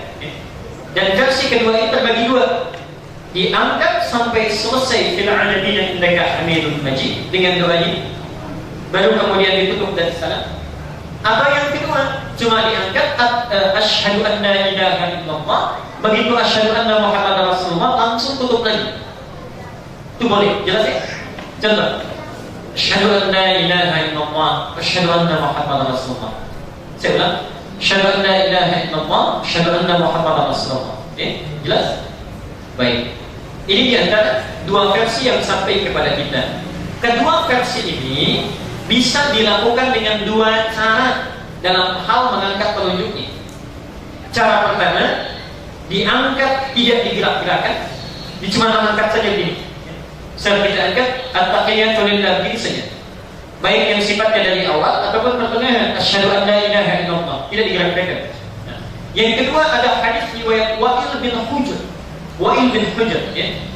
Disebutkan adalah Rasulullah SAW ketika beliau mengucapkan tahiyat mengangkat telunjuknya sambil menggerakkannya ya.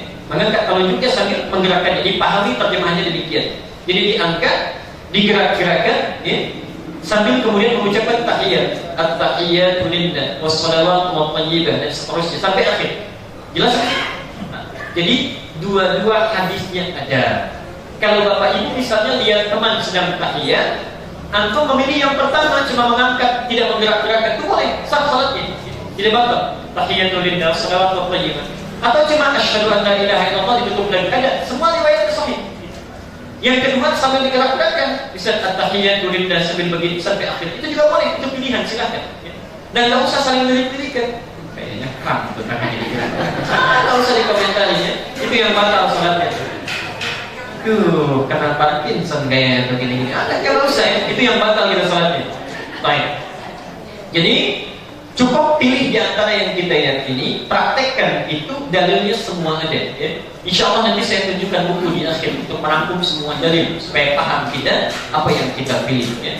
Jadi, nah kesimpulan yang paling penting, mengangkat telunjuk itu hukumnya sunnah. Jadi bukan rukun sunnah. Ingat, bukan rukun salat. Nggak ngangkat pun sholatnya tetap sah. Yang tidak sah itu sudah ngangkat ribut. Atau nggak ngangkat sama sekali tapi muncul persoalan, itu yang dimasalah. Jadi nggak ngangkat pun sholatnya sudah sah.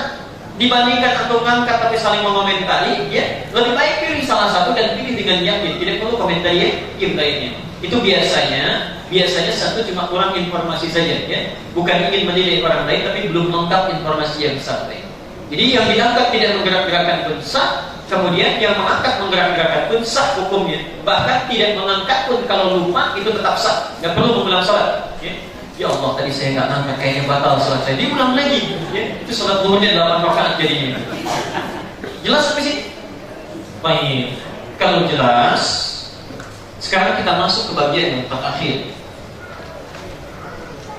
Jadi kita berhenti di kisaran 7 menit lagi. Insya Allah kita coba buka dialog ya.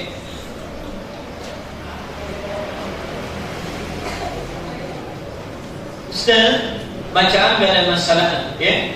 Duduk saya bisa lakukan. Sekarang kita ambil salah satu persoalan dalam tahiyat. Kalau ada yang menggerak-gerakkan dengan yang tidak, saya ini mau memilih kira-kira pilih mana yang paling kuat. Yang paling kuat ya, dari kapasitas keilmuan ya.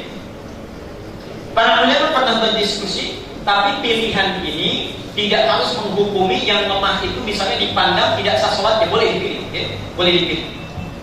Antara menggerak-gerakkan, ini ada diskusi di kalangan ulama. Dengan yang tidak menggerakkan telunjuk, ada diskusi di kalangan para ulama, bahkan sejak zaman setelah Rasulullah wafat, antara Wa'il bin Hujr dengan Abdullah bin Zubair. Kata Abdullah bin Zubair itu tidak tepat menggerak-gerakkan, bukan seperti itu tafsirnya. Kata Wa'il, tapi saya menyampaikan hadisnya. Yuk kita lihat dulu. Hadis yang menggunakan menggerakkan telunjuk ini disampaikan oleh Wa'il bin Hujr. Kalau paling mudah lihat buku sifat salatnya Nasruddin Al-Albani nomor halaman 435. Paragraf yang pertama, baris paling atas nomor 1, posisinya sebelah kanan ya. Karena saya buka kitab jadi tahu maksud saya ya. Wa'il bin Hujr. Perhatikan kalimat adalah Rasulullah SAW saat membaca tahiyat ya, rafa'a usbu'ahu salatan, mengangkat telunjuknya yang kanan, thumma yuharrikuha, kemudian menggerakkannya, yuharrikuha. Ini pangkal masalahnya. Jadi ini tafsiran para sahabatnya, thumma yuharrikuha, kemudian menggerakkannya. Dalam bahasa Arab, suatu kalimat yang di dalamnya terdapat tasydid seperti harakat yuharriku atau nazzala yunazzilu ya, atau misalnya lagi jalasa yujallisu ya, ini memiliki dua arti umumnya. Satu, sesuatu yang dilakukan secara berulang-ulang, atau sesuatu sebaliknya yang dilakukan sekaligus tapi dengan cara yang sempurna, bergerak sekaligus. Kata mayoritas ulama, yang dimaksud kalimat yuharrikuha ini maksudnya bukan digerak-gerakkan, Maksudnya mengangkat dan menutupnya sekaligus. Jadi yang dimaksud yuharriku itu Rasulullah mengangkat telunjuknya yang kanan lalu langsung menutupnya. Inilah pendapat yang tadi yang kedua dari Imam Ahmad itu yang banyak diamalkan. Di asyhadu an la ilaha illallah langsung tutup. Asyhadu anna Muhammadar Rasulullah, itu yang dimaksud yuharrikuha. Nah, apa yang paling menguatkan kata para ulama? Di antaranya ada beberapa alasan. Satu, bukankah saat diperintahkan takbiratul ihram itu redaksi hadisnya pun sama, yukabbiru, formulanya sama. Kabbara yukabbir. Yuk lihat sini. Saya samakan dulu ya dengan yang atas. Ini yukabbir, di atas yuharriku. Yuharriku. Harriku. Ini tambahannya tak. Lihat sini. Ini ada ya? Ada ya? Huruf tambahan di sini ada ya. Apa harokatnya di atas? Dhammah. Di bawah apa? Dhammah juga. Yuharriku, ini ha, harokatnya di atas apa? Fathah. Ini ka, harokatnya apa? Ini ada tasydidnya? Ada. Ini kasrah, ini juga kasrah. Ini dhammah, ini juga dhammah. Formulanya sama. Tapi kenapa kok praktiknya bisa beda? Apa maksudnya? Bukankah katanya saat antum bertakbir kan redaksinya sama dengan yang bawah yuharriku? Kenapa saat takbir tidak begini-begini? Tapi takbirnya kan cuma sekali, diangkat, ditutup kan? Ya. Kenapa saat takbir cuma dipraktekkan sekali, tapi saat tahiyat tidak konsisten atau gerak-gerakan? Itu alasan yang pertama. Nah, ini belum bisa dijawab dengan tuntas. Ya. Jadi ini ada inkonsistensi dari segi lafaz. Ini pertama. Yang kedua, ada kaidah dalam proses ibadah, dalam usul fikih. Ya. Sesuatu yang jelas itu lebih utama untuk diikuti dibandingkan sesuatu yang masih butuh banyak penafsiran. Saya ulang ya. Sesuatu yang jelas, terang dalilnya, lebih utama untuk diikuti dibandingkan sesuatu yang banyak penafsirannya. Contoh, saya ingin tanya, Bapak Ibu misalnya saat menggerak-gerakan ini, gerak-gerakannya kemana? Ke atas, ke bawah, ke kanan, ke kiri? Dari mana tahunya? Pernah nggak lihat Nabi menggerak-gerakan atas bawah? Itu tidak ada, itu cuma pendapat saja. Jadi akhirnya macam-macam.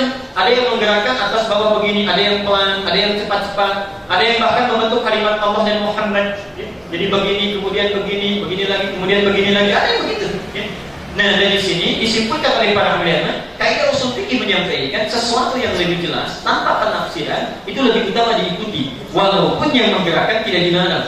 Jadi ini ada diskusi di antara mayoritas ulama dan sementara pendapat pengikut Imam Ahmad bin Hanbal. Dan yang terakhir, tidak ada contoh spesifik dari Nabi bagaimana cara menggerakkannya.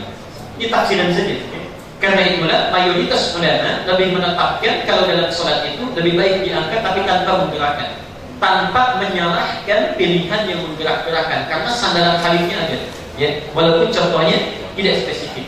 Jadi dari sini maksud saya cuma menampilkan saja pandangan ulama. Kalau ingin mengangkat tanpa menggerakkan pun itu baik. Kalaupun mengangkat menggerak-gerakkan, sandaran hadisnya ada dan jangan dipersoalkan. Itu pilihan. Jelas ya?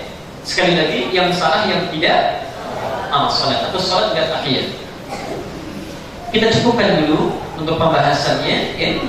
Saya umumkan dulu dialog, barangkali ada yang ingin bertanya seputar pembahasan kita. Boleh terkait dengan tahiyat atau barangkali topik yang sebelumnya sempat terlewatkan. Kalau nanti masih ada waktu, saya akan akhiri dengan pembahasan salat secara singkat. Dalam atahiyat itu di Ustaz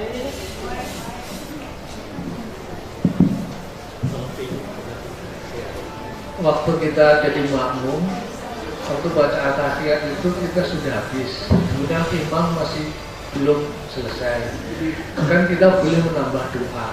Ini pertanyaannya kedua, contoh-contoh doanya yang tambah itu seperti apa? Kemudian apakah harus lebih panjang yang belakang atau yang awalnya itu? Terima kasih. Baik, bagus ini pertanyaannya. Sekaligus saya sambungkan saja langsung. Setelah tahiyat, ibu, bapak tolong fokus ya, karena ini satu hal yang sangat penting. Setelah tahiyat sebelum salam, ada satu keadaan yang kalau kita berdoa itu dalam redaksi hadis disebutkan sulit bagi Allah menolaknya. Ingat ya, manfaatkan betul setiap sholat. Ada 4 keadaan yang kalau kita minta itu kemungkinan besar akan dijauh. Satu, dalam keadaan berdiri, kita sudah bahas ya setelah Fatihah itu. Yang kedua, saat rukuk. Setelah rukuk, baca doa yang sunnah, kemudian berdoa yang diajarkan oleh Nabi, dan gak boleh baca Quran ya. Yang ketiga, saat sujud. Ini hadisnya banyak dan ini yang paling utama. Dan yang terakhir, sesaat sebelum salam, Pak. Itu ada 12 doa yang diajarkan oleh Nabi. Silahkan dipilih yang paling sesuai dengan kita. Insya Allah tolong diingatkan saya, barangkali nanti bisa saya cantumkan doa-doanya untuk dipilih. Di antara doanya ada yang singkat, Pak. Bisa minta doa untuk akhirat. Allahumma hasibni hisaban yasira. Allahumma hasibni hisaban yasira. Duhai Allah, kalau nanti saatnya saya dihisab, mohon ringankan hisab saya. Mohon ringankan hisab saya. Itu bisa diulang-ulang ya. Bisa meminta doa diberikan cahaya dalam hidup. Allahumma ij'al fi lisani nura, wa fi sam'i nura, wa fi basari nura, wa fi qalbi nura. Duhai Allah, mohon tanamkan dalam lisanku itu cahaya kebaikan, yang kalau berkata kata-katanya bisa baik, bermanfaat bagi orang lain. Jadikan dalam pandanganku cahaya, jadikan dalam pendengaranku cahaya. Itu baik doanya. Ada 12 doa yang bisa kita pilih. Doa saat mengalami kesulitan dalam hidup, doa ingin diberikan petunjuk dalam kebaikan, doa minta diberikan rezeki. 12 doa. Kalau imam masih dalam tahiyatnya, kita sudah selesai, maka perbanyak doa itu. Perbanyak doa itu, bisa kita pilih ya. Dan itu diantara doa yang sulit untuk ditolak. Ada seorang sahabat yang ketika tahiyat itu membaca doa itu. Dan hebat sekali awalnya, perhatikan kalimatnya. Ya Samad, Ya Allahus Samad, Yalladzi lam yalid wa lam yulad wa lam yakul lahu kufuwan ahad. Sebelum berdoa, Ya Allah yang maha bergantung atas segala permohonan, Engkau tidak memiliki sekutu dalam setiap kuasamu, tidak pernah memiliki keturunan dalam setiap kekuatanmu, maka aku memohon dengan nama-namamu yang terbaik ini. Dimintakan permohonannya. Nabi lewat, ketika selesai ditegur oleh Rasulullah, Ya fulan, tahukah engkau bacaan itu kalau engkau baca sulit bagi Allah untuk menolaknya. Itu ada di antaranya buku karya Said Sabiq, namanya Al-Aqaid Al-Islamiyah, halaman 19 ya, paragraf yang pertama, baris yang keempat sampai dengan yang ke-9. Itu ada di antara doanya. 5 doa yang diajarkan dalam kitab itu. Baik, itu saya kira. Silakan. Ibu kalau mau ada silakan, kalau tidak dituliskan boleh ya. Kita masih ada waktu ya. Waktu ada tahiyat yang begini, Pak Ustaz, saya pernah iseng-iseng nanya ke yang begini-begini. Katanya, kenapa jarinya goyang-goyang, Mas? Biar setan takut, Pak Ustaz. Baik. Setan takut. Ya. Ada iseng-iseng Bapak bertanya, kenapa jarinya goyang-goyang ketika tahiyat biar setannya takut. Pak, pertanyaan yang iseng-iseng akan mendapatkan jawaban yang iseng-iseng pula. Oke? Jadi segala kebaikan itu kita niatkan dengan kebaikan. Ya, niat bertanya dengan ilmu, tanya minta kebaikan, akan dapat jawaban kebaikan walaupun kadang-kadang bercanda. Ini barangkali belum mendapatkan jawaban yang baik saja, karena kebanyakan orang Islam yang praktek itu sebetulnya, mohon maaf, kebanyakan tidak tahu sumber pengetahuannya. Iya, betul. Hanya dengar, hanya dapat, diajarkan, lakukan. Sehingga kalau ditanya kebingungan. Sama kalau saya tanya Bapak Ibu, kenapa bisa membaca Subhana Rabbiyal A'la? Atau di awal pertemuan kita, apa iftitahnya? Kan Bapak Ibu kompak jawab, Inni wajjahtu wajhiya lilladzi fataras samawati wal ardh. Saya tanya tahu dari mana tahu bacaannya? Kan bingung kan? Karena kita selalu diajarkan, tidak pernah disebutkan alasan dan sumbernya. Sehingga ketika berargumentasi sulit bagi kita untuk mempertahankan apa yang kita pilih itu. Padahal inni wajjahtu itu bukan doa iftitah, bukan juga doa istiftah. Itu doa saat menyembelih hewan kurban. Adanya di Ibnu Majah nomor hadis 3221 dari Jabir bin Abdullah. Ra'aitu Rasulullah sallallahu alaihi wasallam, saya selalu melihat Rasulullah sallallahu alaihi wasallam hina yadhbah, kalau akan menyembelih hewan kurban, aqbala al-qiblah, menghadapkan hewannya ke arah kiblat, thumma qala, kemudian menyampaikan, Allahumma hadza min Muhammad wa ali Muhammad wa ummat Muhammad. Duhai Allah, terima kurban ini dari Muhammad, keluarganya Muhammad dan umatnya Muhammad. Perhatikan, inni wajjahtu wajhiya lilladzi fataras samawati wal ardh. Demikian. Kemudian membaca inni wajjahtu dan seterusnya doa. Kalau doa iftitah itu wajjahtu enggak pakai inni. Oke? Tidak pakai juga di belakang. Wajjahtu tidak pakai inni. Itu hadisnya dari Ali bin Abi Thalib, tercantum di dalam Sahih Muslim nomor hadis 1848. Shallaitu khalfa Rasulillah sallallahu alaihi wasallam, saya salat di belakang Rasulullah sallallahu alaihi wasallam, ya. Fastaftaha, kemudian beliau membaca doa iftitah atau istiftah, wajjahtu wajhiya lilladzi fatara as-samawati wal ardh. Jadi yang tadi barangkali cuma jawaban iseng-iseng karena informasinya belum didapatkan. Setelah itu saya tanya lagi ke iseng-iseng, Pak. Ya, Saya tanya lagi, dalilnya apa? Dia jawab lagi, dalilnya ada, katanya. Artinya sebutnya setan lebih takut dengan jalan yang bergerak daripada neraka. Oh, tidak ada ya? Baik, itu dicari-cari saja nanti ya. Baik. Biasanya kalau sekali keliru ditanya lagi banyak kelirunya gitu ya. Jadi kalau Bapak sudah dengar tidak jelas, jangan diperjelas lagi. Ada rumus dalam usul fikih begini. Sesuatu yang jelas, semakin banyak ditanya, semakin tidak jelas. Ya, saya ulangi. Sesuatu yang jelas, banyak ditanyakan lagi, semakin tidak jelas nantinya. Ya. Yang kedua, sesuatu yang tidak jelas, banyak dipersoalkan, semakin menambah masalah. Semakin rumit nantinya ya. Karena itu kalau kita mendapat jawaban yang kurang memuaskan, kita tahu barangkali kurang ilmunya, nggak usah ditanya lagi. Cukup kita diam, kita tinggalkan. Mereka tanya dalilnya apa? Karena tidak tahu dalilnya. Sujud sahwi sebelum salam atau sesudah salam, bacaan yang benar apa? Baik. Sujud sahwi. Sahwi itu dari kata sahad. Ya. Ada redaksinya di Quran di surah Al-Ma'un. Al-Ma'un ayat 4 sampai dengan ayat 7. Yuk kita baca. Ara'aita alladhi yukad kadzalika alladhi yad'u wa la yahuddu 'ala ta'amil fawailul lil musallin, ayat 4-nya. Alladzina hum an salatihim persis ke ayat kelima ini disebutkan sahun. Sahun itu dari kata saha. Saha itu mohon maaf sesuatu yang lalai kita kerjakan. Lalai karena kelalaian ya. Jadi kita mengerjakan sesuatu tapi lalai sehingga terlupakan. Ada nisyan, ada sahun, itu beda. Ada nisyan, ada sahun. Kalau nisyan itu lupa. Lupa karena lupa dan belum sempat dikerjakan. Jadi misal begini. Kita punya acara jam 7 misalnya acara kita. Lupa kita tidak terkerjakan acara ini, tidak dikerjakan. Lupa, tiba-tiba jam 9 sudah ingat, ya Allah tadi saya ada janji jam 7, kok saya nggak datang, lupa, nggak sempat dikerjakan. Itu nisyan namanya. Nisyan. Dari kata nasiyah, nasi. Makanya guru saya pernah mengatakan banyak makan nasi bikin lupa itu. Di kamis dan belajar ilmu hadis, guru saya bertanya, mana tidak apa artinya ini? Semua diam itu, gak ada yang jawab. Dimana katanya? Kita jawab nasina Ustaz, kami lupa. Guru kita menjawab, akaltum nasi katsiran fanasitum. Kalian banyak makan nasi makanya lupa katanya. Nasi. Tapi kalau kita tertinggalkan sesuatu dalam satu rangkaian, kita mengerjakan satu hal.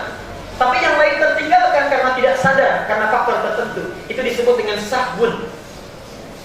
Bisa. Kalau yang tadi di siang bisa sholat fajar subuh jam 4.38 azan. Lupa kita, betul-betul lupa ini. Lupa tertidur misalnya bangun jam 10 nggak kerjakan. Itu di siang. Tapi kalau kita sedang sholat, dikerjakan sholatnya. Cuma godaannya banyak, tahu-tahu bingung di tengah-tengah. Ini sudah rakaat 2 atau masih 1 ya? 2 atau 1 ya, pilih kita ya.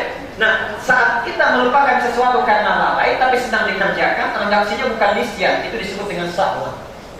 Kalau kita sedang mengerjakan rangkaian ibadah, khususnya sholat, kemudian di tengah-tengah ada kelalaian kita yang menyebabkan tidak sempurnanya bilangan gerakan, bacaan atau peristiwa sholat kita, maka boleh disempurnakan dengan sujud.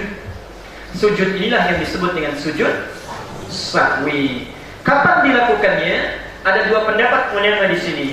Yang pertama pendapat Imam Syafi'i menyampaikan sujud sahwi itu bagaimanapun jenisnya dilakukan sebelum salam. Sebelum salam, ya. Baik itu yang ketinggalan rakaat, kelebihan rakaat, ya. Jadi rumusnya begini, bisa. Saya sedang sholat maghrib misalnya, ya. Ketika misalnya kita pada rakaat yang kedua kita bingung, ya Allah ini sudah 2 atau sudah 3. Nah saat bingung itu ambil yang paling yakin, putuskan saat itu bisa. Kalau 2 putuskan 2. Saat itu duduk lagi kita. Walaupun nanti kejadian 2 tahiyat. Kalau kita yakin 3, putuskan saat itu. Walaupun misalnya pada saat itu baru rakaat kedua. Hadisnya mengatakan, kalau kita putuskan pada saat itu, kemudian kita sujud sahwi sebelum salam, maka rakaat yang kurang dianggap sempurna oleh Allah dengan hadirnya salat sujud sahwi itu. Kalau kelebihan rakaat, maka akan sempurna juga dianggap dikurangi dengan sujud sahwi itu. Jelas ya? Bacaannya sama persis dengan bacaan sujud biasa. Tidak ada yang lain. Ya. Jadi ketika orang bisa pilih Subhanakallahumma wa bihamdika Allahumma ighfirli atau Subhana rabbiyal a'la wa bihamdi atau Subhana rabbiyal a'la saja. Itu yang paling masyhur ya bacaannya. Sebentar Pak. Nah. Kemudian kalau kata Imam Nawawi, kalau yang lupa itu jenis bacaan bukan gerakan, maka sujud sahwinya sebelum salam. Bisa ibu misalnya atau bapak baca ayat di Quran ya. Bismillahirrahmanirrahim. Qul ya ayyuhal kafirun la a'budu ma ta'budun. Ketukar enggak selesai itu. Misalnya la na'budu lagi sampai kelewat kita sadar itu. Maka dilakukan sebelum salam. Tapi kalau yang terlakukan adalah rakaat, tertinggal gerakan, bisa. Dan kita sadar saat sholat isya misalnya, ya Allah saya lupa 2 atau 3. Lalu kita putuskan misalnya dulu tahiyat. Setelah naik lagi biasanya begitu tuh, syaitan tuh pandai sekali. Begitu naik ingat lagi, oh, ternyata baru 3. Bagaimana itu solusinya? Kata Imam Malik yang seperti itu sujud sahwi setelah salam. Assalamualaikum baru sujud sahwi. Tapi di sini yang paling kuat pendapat mayoritas ulama jumhur. Yang terbaik itu sujud sahwi sebelum salam. Ya. Di sebelum salam sujud sahwi dulu baru kemudian itu salam. Jelas sampai di sini? Baik, saya teruskan dulu sebentar Pak ya. Hikmah tahiyat 4 poin terakhir. Baik, ini bagus pertanyaannya. Kan saya belum jelaskan hikmahnya ya. Apa hikmah tahiyat itu? Kenapa baca tahiyatul lillah? Nanti saya terangkan kemudian ya. Saya simpan barangkali di 10 atau 5 menit terakhir. Kalau dalam tahiyat salah duduk, apakah sholatnya sah? Baik, karena tidak ada dalam 3 posisi yang sudah disebutkan tadi. Salah dalam posisi duduk terbagi ke dalam 3 bagian. 1, salah dalam keadaan darurat. Ya. Maaf, saya ada punya penyakit di kaki, nggak bisa istirahat, nggak bisa tawarruk. Bisanya kaki, misalnya selonjor ke depan, itu boleh. Dan dianggap sempurna, tidak salah. Bayangkan, orang sakit masih mau sholat. Yang nggak sakit ada yang nggak mau sholat. Jadi begitu banyak, begitu besar bagi Allah untuk mau menerima ibadah kita. Jadi ini orang sakit masih mau sholat, yang nggak sakit ada yang nggak sholat. Jadi subhanallah memberikan kemudahan kepada kita. Anda tidak sholat itu ibadah yang sangat fleksibel tapi tidak dimudah-mudahkan. Tidak bisa berdiri silahkan duduk. Jangan paksakan ikut duduk tahiyat. Duduk juga boleh pakai kursi itu. Tidak bisa duduk silahkan berbaring. Tidak bisa berbaring sambil bergerak. Sulit bergerak dengan kedipan itu boleh. Gak bisa berkedip kita sholatkan sama-sama. Jadi ada runtutannya sampai yang terakhir ya. Ya ada kemudahannya. Sifat yang kedua, salah karena kurang ilmu pengetahuan. Karena tidak tahu ilmunya. Di sujud ya duduk seharusnya kaki kanannya dilipat, jemarinya juga dilipat misalnya. Salah posisinya ya. Kalau salah karena kurang ilmu pengetahuan, maka sholatnya tetap sah. Dipandang ma'fu anhu dalam fikih, dimaafkan dia. Tapi yang tidak punya ilmu ini mesti belajar. Jangan salah terus-terusan ya. Masa terjebak dalam lubang yang sama, kayak salah terus ya. Nanti akan ditanya. Saya sudah Al-Isra surah ke-17 ayat yang ke-36. Pendengaran kita, penglihatan, akal kita akan ditanya. Wala taqfu ma laysa laka bihi ilmun. Jangan ikuti segala hal yang tidak ada pengetahuannya. Inna sam'a wal basara wal fuada kullu ulaika kana 'anhu mas'ula. Pendengaran, penglihatan dan akal kita suatu saat akan ditanya. Kamu ini diberikan waktu 50 tahun. Kenapa 50 tahun gak mau belajar juga? Itu yang 5 tahun masih bagus sholatnya, apa gak malu kata Allah? Begitu itu. Besar. Ini diberikan 5 tahun sudah hafal Quran. Masa 50 tahun belum hafal surat yang juz amma juga ya? Nah, suatu saat akan ditanya kita itu. Oke, yang terakhir, sholat yang sengaja salah posisi duduknya, ini yang berdosa. Sudah tahu yang benar seperti itu, ini ngeyel sendiri. Sedikit-sedikit, nah itu kan sudah biasa. Carilah inovasi yang lain, bisa ya. Kreatif dilakukan, itu keliru. Dan fatal ini, fatal. Ada segolongan umat, hati-hati ya, yang saat sebelum hisab, itu Rasulullah saking sayangnya kepada kita itu ditunggu bupat. Jadi Rasulullah itu dalam riwayat disebutkan, orang pertama yang diperkenankan masuk surga. Jadi bukan umatnya Nabi Nuh, bukan nabi-nabi yang lainnya, tapi umatnya Nabi Rasulullah SAW. Di pertama kali dimintakan Rasulullah masuk surga, ditunggu oleh beliau sampai umatnya kumpul, ditunggu, baru kemudian masuk surga. Yang menarik, ada orang-orang dari jauh seperti umatnya Nabi, tandanya seperti jelas. Tapi ketika dekat ke telaga beliau langsung diusir, pergi kamu bukan umat saya. Rasulullah selama hidupnya tidak pernah mengusir orang. Tidak pernah mengusir orang. Jangankan pada orang-orang yang biasa, pada yang jahat pun itu baiknya luar biasa. Baiknya luar biasa. Tidak pernah mengusir orang. Subhanallah. Tapi di akhirat Rasulullah saking murkanya itu menyuruh orang pergi. Siapa dia? Itu yang suka kreatif mengada-adakan sesuatu yang tidak pernah ada tuntunannya di Quran dan Sunnah Nabi. Contoh, Nabi sudah mengajarkan takbir itu cukup diangkat tangannya, Allahu Akbar, disimpan di dada, selesai. Kemudian ada orang yang kreatif, masa angkat tangan kepada Allah kiri duluan kan gak enak. Ya, kepada orang aja kanan duluan, Allah kan Tuhan kita. Kita harusnya juga kanan duluan. Allah. Kita angkat, kita putar misalnya. Kadang-kadang ada yang lebih kreatif, begitu diangkat kakinya naik sedikit tumitnya. Ya, ada yang begitu sebagiannya, bisa. Ini asalnya cuma coba-coba, tapi karena menyebar, orang tidak tahu. Akhirnya karena ketidaktahuannya melakukan yang salah. Ini sebabnya lebih nggak suka. Karena sesuatu yang salah disengaja, kalau menyebar orang salah semua nantinya. Ya? Karena itulah kalau kita melakukan atas dasar tidak tahu itu maafkan, dimaafkan. Itu nggak bersalah. Tapi orang yang pertama kali melakukan itu, ya, setelah tahu itu salah, maka hukumnya fatal bagi dia. Tidak mungkin masuk surga, akan diusir oleh Nabi Sallallahu Alaihi Wasallam. Itu bagian yang mungkin saya sampaikan. Jadi kalau posisinya salah dengan tidak tahu itu tetap sah, tapi mesti belajar. Kalau darurat itu silahkan diberikan kemudahan, tapi kalau sengaja salah, maka sholatnya batal dan mesti diulang. Baik, itu mau sampaikan apa?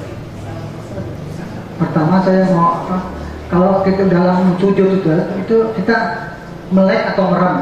Ya. Kedua, kan kita sudah terbiasa dalam kebiasaan, apalagi orang tua Ustaz. Jadi kalau sholat itu kan sudah terbiasa hal-hal yang kita kerjakan. Bahkan sujud tadi itu kaki kan susah untuk kaku gitu Ustaz. Nah, kaku dan susah gerakan itu udah kebiasaan. Itu gimana Pak Ustaz? Baik. Terima kasih. Assalamualaikum warahmatullahi wabarakatuh. Waalaikumsalam warahmatullahi wabarakatuh. Al-Baqarah ayat 286 terakhir. La yukallifullahu nafsan illa wus'aha. Saya mulai dulu dari jawaban yang kedua. Allah tidak mungkin memberikan satu tugas kecuali hambanya mampu menanggungnya. Nabi mengajarkan sholat, perhatikan ragam dalam sholat, dalam ibadah itu. Sifat ibadah itu, kalau satu umat, satu hamba tidak bisa melakukan dengan satu cara, pasti akan diberikan alternatif yang semua orang bisa melakukannya. Contoh, bacaan Quran itu ada sampai 7 bacaan, bahkan 10 tambah 3 yang masyhur. 4 syad, jadi ada 14 qiraat, 7 mutawatir, disepakati sahih semua, 3 masyhur, yang keempat syad. Yang 7 ini diantaranya ada cara membaca yang beda, tapi maknanya sama. Saya beri contoh misal, saya pernah sampaikan di sini, bisa ada yang dibaca dengan A, bisa dengan E. Contoh, wadduha bisa dengan A. Tapi ada riwayat dari Warsh dari Imam Nafi dan Hamzah punya 2 murid namanya Khalad dan Khalaf. Bacanya pakai imalah E. Saat kita baca wadduha, mereka baca wadduha. Wadduha wal-laili idza saja. Ma wadda'aka rabbuka wa ma qala wa lal-akhiratu khairul laka minal ula. Nah, kenapa diturunkan pakai itu? Kita barangkali ada yang senyum. Satu tempat teman itu ketawa-ketawa saking gelinya pakai Tapi saya bacakan itu di Afrika, di Palestina sekarang, di Libanon, di Mosul di Irak, kemudian sebagian di Afrika, itu bacanya nggak bisa apa, bisanya saja. Dipaksa-paksa sampai kiamat kurang 2 hari juga nggak bisa, pasti aja. Karena memang kebiasaannya nggak bisa itu. Karena itu turun perintah Al-Quran, bacaan cara baca menggunakan untuk memudahkan. Ya. Yang tidak bisa baca itu bisa pakai A. Ada bahkan yang unik ini. Kalau Al-Fatihah itu ayat yang ke-6 ke-7 apa? Ihdinas siratal mustaqim, siratal ladzina an'amta 'alaihim ghairil maghdubi 'alaihim waladdallin. Ihdinas siratal mustaqim, shadnya itu bisa dibaca dengan 3 cara. Bisa dengan shad, riwayat Hafs, bisa dengan sin, riwayat Ham, bisa dengan zaid, riwayat Qunbul. Jadi ada di Arab itu yang nggak bisa baca shad, bisanya sin saja. Jadi kalau kita ihdinas siratal mustaqim, dia pakai sin. Ihdinas siratal mustaqim, siratal ladzina an'amta 'alaihim ghairil maghdubi 'alaihim waladdallin. Ya. Ada yang nggak bisa pakai sin, bisanya zaid, Pak. Ibnu Katsir, Bapak kenal Ibnu Katsir? Kenal di mana? Oke, ada tafsir Ibnu Katsir. itu punya murid namanya Qumbul, meriwayatkan riwayat pakai zai. Ihdinas siratal mustaqim. Ihdinas siratal mustaqim. Siratal ladzina an'amta 'alaihim ghairil maghdubi 'alaihim waladdallin. Karena di Arab ada yang nggak bisa. Santri kami dulu di Timur Tengah, di Tripoli, ada dua yang berselisih. Dua-duanya hafal Quran, Pak. Bayangkan, hafal Quran masih berselisih. Karena yang satu hafal pakai shot, yang kedua pakai sin. Begitu dibacakan, yang satu bilang, kamu salah itu baca Qurannya. Harusnya pakai shot gitu. Yang temannya bilang, kamu yang tadi mau belajar, harusnya pakai sin. Padahal dua-duanya belajar di guru yang sama. Begitu datang kepada gurunya diadukan persoalannya, kata gurunya, kamu baca pakai shot, kamu baca pakai sin. Kata gurunya, kalian dua-duanya salah katanya. Bingung muridnya, yang benar pakai zai katanya. Ini bukan shot, bukan sin, yang benar pakai zai. Gurunya ingin mengajarkan, kalau baru tahu satu dua ilmu jangan berselisih. Perdalam dulu ilmu, perluas wawasan, nanti akan tahu hikmahnya. Bayangkan, yang hafal Quran saja, yang hafal Quran itu malu di hadapan gurunya, apalagi yang nggak hafal. Jadi kalau ada yang nggak hafal Quran kemudian pandai berselisih, itu berkurang banyak pahalanya itu. Kalau yang hafal Quran masih penting karena masih banyak pahala. Kalau nggak hafal Quran kemudian berselisih, mau apa nanti yang disampaikannya? Baik. Nah, kalau ada satu gerakan saja, tidak ada alternatif yang lain, maka jangan kreatif. Itu artinya semua dipandang mampu. Contoh takbir, angkat semua, nggak ada yang macam-macam, nggak ada yang takbirnya begini kan? Karena semua orang bisa begini. Ya. Nah, karena itu kalau ada semua tata caranya ikuti, tapi kalau nggak bisa dipilih alternatifnya. Nah, saat Bapak tadi tahiyat, bisa Pak saya kaku satu, nggak bisa, lihat dulu, praktekkan dulu, coba dulu. Coba, ya. Sesuatu yang dibiasakan kemudian dipaksakan itu pasti terbiasa, bisa. Kenapa? Kalau tanpa sebab, kecuali kalau darurat, ada sendi yang memang ada persoalan di situ, secara medis nggak bisa, itu jangan dipaksa. Itu darurat itu hukumnya sampai kembali sembuh. Tapi kalau tidak ada riwayat medis kemudian baik, misalnya tidak ada persoalan, maka itu cuma persoalan kebiasaan saja. Biasakan dengan baik. Di malam Jumat ada saudara kita yang datang belajar, itu nggak bisa berat, Bu. Di kalau berat itu za lagi. Di kalau baca izazah itu selalu izazah, nggak ada izazah. Ya. Apalagi al-zalzalah, idza zulzilatil ardu zilzalaha, itu za semua itu. Za semua. Datang usianya sudah lebih daripada 60 tahun. Bayangkan ngaji dari kecil itu salah mengucapkan, terbawa sampai puluhan tahun. Datang kemudian ketika belajar saya bilang, Pak coba za. Awalnya susah, Pak gigit lidahnya sedikit, jangan kencang-kencang. Za. Saya kasih tugas, Bapak sekarang sampai pulang di jalan cuma za aja. Jangan pikirkan yang lain. Minggu depan datang lagi, Pak sudah berubah. Dan ngajinya bagus, Bu. Za. Jadi sesuatu yang dibiasakan insya Allah akan berubah ya. Tinggal dilihat ada persoalan medis atau tidak. Kalau tidak ada persoalan medis, coba sempurnakan kepada yang benar. Tapi kalau ada persoalan medis, itu darurat sampai kita sembuh. Pesan saya, hati-hati. Maaf sebelumnya. Kalau bapak ibu pernah keliru terbawa sampai sepuh, maka anak-anak kita jangan terjebak lagi. Ibu senang anaknya bisa sholat, dulu anak saya alhamdulillah sudah sholat, tapi nggak diperhatikan benar nggak sholatnya. Jangan-jangan saat belajar sholat dari kecil sholatnya salah, ke bawah sampai dewasa. Lebih baik diperbaiki saat kecil supaya bisa maksimal saat dewasa. Persoalan orang dengan melek yang paling utama adalah terbuka matanya saat sujud. Jadi bukan menutup tapi terbuka. Ada riwayat menyebutkan sholat yang dilakukan dalam keadaan berpejam itu makruh hukumnya, tidak disukai. Walaupun sah sholatnya, walaupun sah. Kenapa? Dikhawatirkan ada benda-benda asing yang berbahaya. Ketika kita tertutup matanya itu tidak sadar bisa membahayakan diri. Bisa sedang sholat memang al-ittihad. Tiba-tiba ketika sholat misalnya ada kelabang lewat atau ada ular lewat. Karena saking khusyuknya kita malam nggak tahu ularnya masuk ke dalam diri kita, dipatuk jadi berbahaya. Ya? Jadi lebih baik mata kita terbuka. Ya? Kecuali dalam satu atau dua kondisi tertentu. Baik, saya akan akhiri kemudian menerangkan hikmahnya sebelum ditutup. Zuhur hari ini jam 12:08 ya, di jam saya.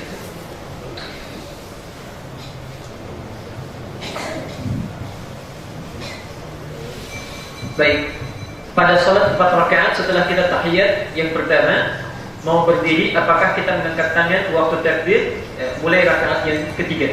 Yang paling sahih itu diangkat tangannya di setelah tahiyat. Kemudian selesai kita tahiyat yang pertama. Tahiyat pertama itu boleh dua versi. sampai asyhadu anna Muhammadar Rasulullah, selesai sampai situ. Boleh? Itu yang pendapat populer jumhur. Ada yang boleh disempurnakan sampai fil alamina innaka Hamidum Majid. Di kalangan tahiyat yang pertama bisa tahiyatulillah wassalawatu thayyibah, boleh disempurnakan sampai fil alamina innaka Hamidum Majid. Boleh cuma sampai asyhadu anna Muhammadar Rasulullah kemudian naik langsung. Itu boleh, ya. Nah, yang paling bagus kalau jadi imam, ya, jadi imam ambil yang pertengahan sampai asyhadu anna Muhammadar Rasulullah kemudian naik, karena imam itu sifatnya terbatas, ya. Tapi kalau jadi makmum, imam misalnya belum selesai, kita masih ada waktu, boleh disempurnakan, ya. Dan saat bangkit mengangkat tangan, takbir lagi, Allahu Akbar. Jelasnya yang paling populer. Pada salat berjamaah waktu imam membaca Al-Fatihah, kita baca juga dalam hati apa ini sudah cukup. Baik, karena tanpa Al-Fatihah salat kita tidak sah. Ibu sudah menyimpulkan sendiri ini. Saya sudah bahas ini, sudah saya jawab sampai 3 kali, dan ini jawaban yang terakhir. Dalam keadaan Al-Fatihah itu punya 2 sifat, hadisnya sahih semua. Sifat yang pertama, kalau salat kita masih bisa membaca Al-Fatihah, maka ulama mayoritas sepakat mesti dibaca Al-Fatihah, tidak boleh ditinggalkan. Kalau salat sendiri yang meninggalkan Al-Fatihah, salatnya tidak sah. Tapi dalam salat berjamaah, kata Imam Abu Hanifah, itu boleh seorang makmum nggak perlu baca Al-Fatihah. Karena kalau imam sudah baca, sudah terwakili. Dalilnya, innama ju'ila al-imamu liyutamma bihi fa qira'atul imam qira'atul makmum. Imam dijadikan pimpinan mewakili makmumnya, bacaan imam mewakili bacaan makmum. Jadi kalau nggak baca pun sudah diwakili oleh imam. Ini pendapat Abu Hanifah. Tapi ada hadis lain yang spesifik. La salata liman lam yaqra bi Fatihatil Kitab. Tidak sempurna salat seseorang kalau tidak membaca Al-Fatihah atau Fatihatul Kitab. Dalam ilmu hadis, kalau ada hadis seakan-akan bertentangan, dikumpulkan keduanya. Dilihat asbabul wurudnya, sebabnya. Nah, setelah disimpulkan ternyata 2 hadis ini berbicara keadaan yang berbeda. Satu, kalau ada makmum kemudian ikut pada satu imam, imamnya masih sempat baca Al-Fatihah di awal waktu, maka yang utama makmum mengikuti dalam hati. Baca. Di saat imamnya bisa dibaca jadi takbir, Bismillahirrahmanirrahim, disebutkan, makmum baca di hati diikuti. Tapi kalau imamnya sudah rukuk, nah ini kejadiannya. Imam sudah rukuk, maka makmum langsung takbir ikut rukuk. Dan enggak usah baca Fatihah lagi, ikut rukuk, ikut rukuk. Dan kalau sudah dapat rukuk, itu sudah dapat 1 rakaat. Dan nggak usah nambah lagi. Dan itu semua ulama nggak ada yang beda. Nabinya mengajarkan itu, semua nggak ada yang beda. Jadi kalau kita nambah sendiri, itu kita beda sendiri itu. Jadi kalau sudah rukuk, satu misalnya imam rukuk, langsung rukuk. Rukuk itu dari kata rakaat. Maksudnya kalau orang sudah rukuk dapat 1 rakaat. Tapi kalau tertinggal rukuk, maka tidak dapat 1 rakaat, pasti nambah 1 rakaat. Misal imam yang tidak sami Allah liman hamidah, itu langsung kita yang tidak sami Allah liman hamidah, nambah 1 rakaat. Nah, kalau imam sudah rukuk, kita tidak usah baca lagi Al-Fatihah, langsung rukuk. Berlaku hadis tadi, dijadikan imam itu pemimpin, bacaan imam mewakili bacaan makmum. Jelas sampai di sini? Terakhir, dan kita dengan orang yang ini akan berakhir bahasan kita tentang hikmah tahiyat. Hikmah? Ya. Dan tolong fokus ke sini karena ini inti bahasan tahiyat. Antum tiap hari tahiyat tapi nggak mempraktekkan ini, itu gagal tahiyatnya. Nggak usah lihat siswa karena mau saya terangkan. Perhatikan sebentar, jangan mau kita kasih. Dalam gerakan tahiyat, tadi ada 3 hal yang penting yang sempat saya hapus di awal ya. Yang pertama, perhatikan sini. Apa bacaan pertama kita? At-tahiyatu lillah. At-tahiyatu lillah. Pertama dulu. Baik yang pakai mubarakatus dan sebagainya, ini intinya. At-tahiyat lillah. Ingat Nabi diundang ke aras Nabi mengucapkan at-tahiyat lillah. Yang kedua, salawat ya, salawat at-tayyibah. Boleh pakai mubarakatus dan sebagainya. Saya ambil ya salah satunya dulu. Yang ketiga at-tayyibah. Kita belum ada ya, belum. Nabi diundang ke aras. Kemudian beliau mengucapkan at-tahiyatu lillah. Segala penghormatan itu yang ada di alam semesta ini, tawadhu, itu semua saya serahkan kepada Allah. Dan kalaupun ada puji-pujian, saya nggak mau dipuji, semuanya hanya milik Allah. Dan segala kebaikan-kebaikan yang saya dapatkan itu bukan karena kemampuan saya, tapi semua milik Allah. Perhatikan, ketika Nabi menyampaikan ini dijawab oleh Allah, Assalamu alaikum. Assalamu alaikum. Assalamualaikum. 2, wa rahmatullah, rahmat. 3, wa barakatuh, barakat. Bukan barakat, bukan satu tapi banyak barakat. Alaika. Kata Allah, saya berikan kepadamu assalam, ketentraman, kenyamanan, kedamaian dalam hidup dan keselamatan. Wa rahmatullah, dan seluruh rahmat kasih sayang Allah. Kalau Allah sudah kasih rahmat, apapun diberikan. Bahkan kadang-kadang belum minta sudah dikasih. Ada yang begitu. Kalau Allah sudah berikan rahmat, dosa diampuni, kebutuhan dicukupkan, wa barakatuh, dan hidupnya berkah.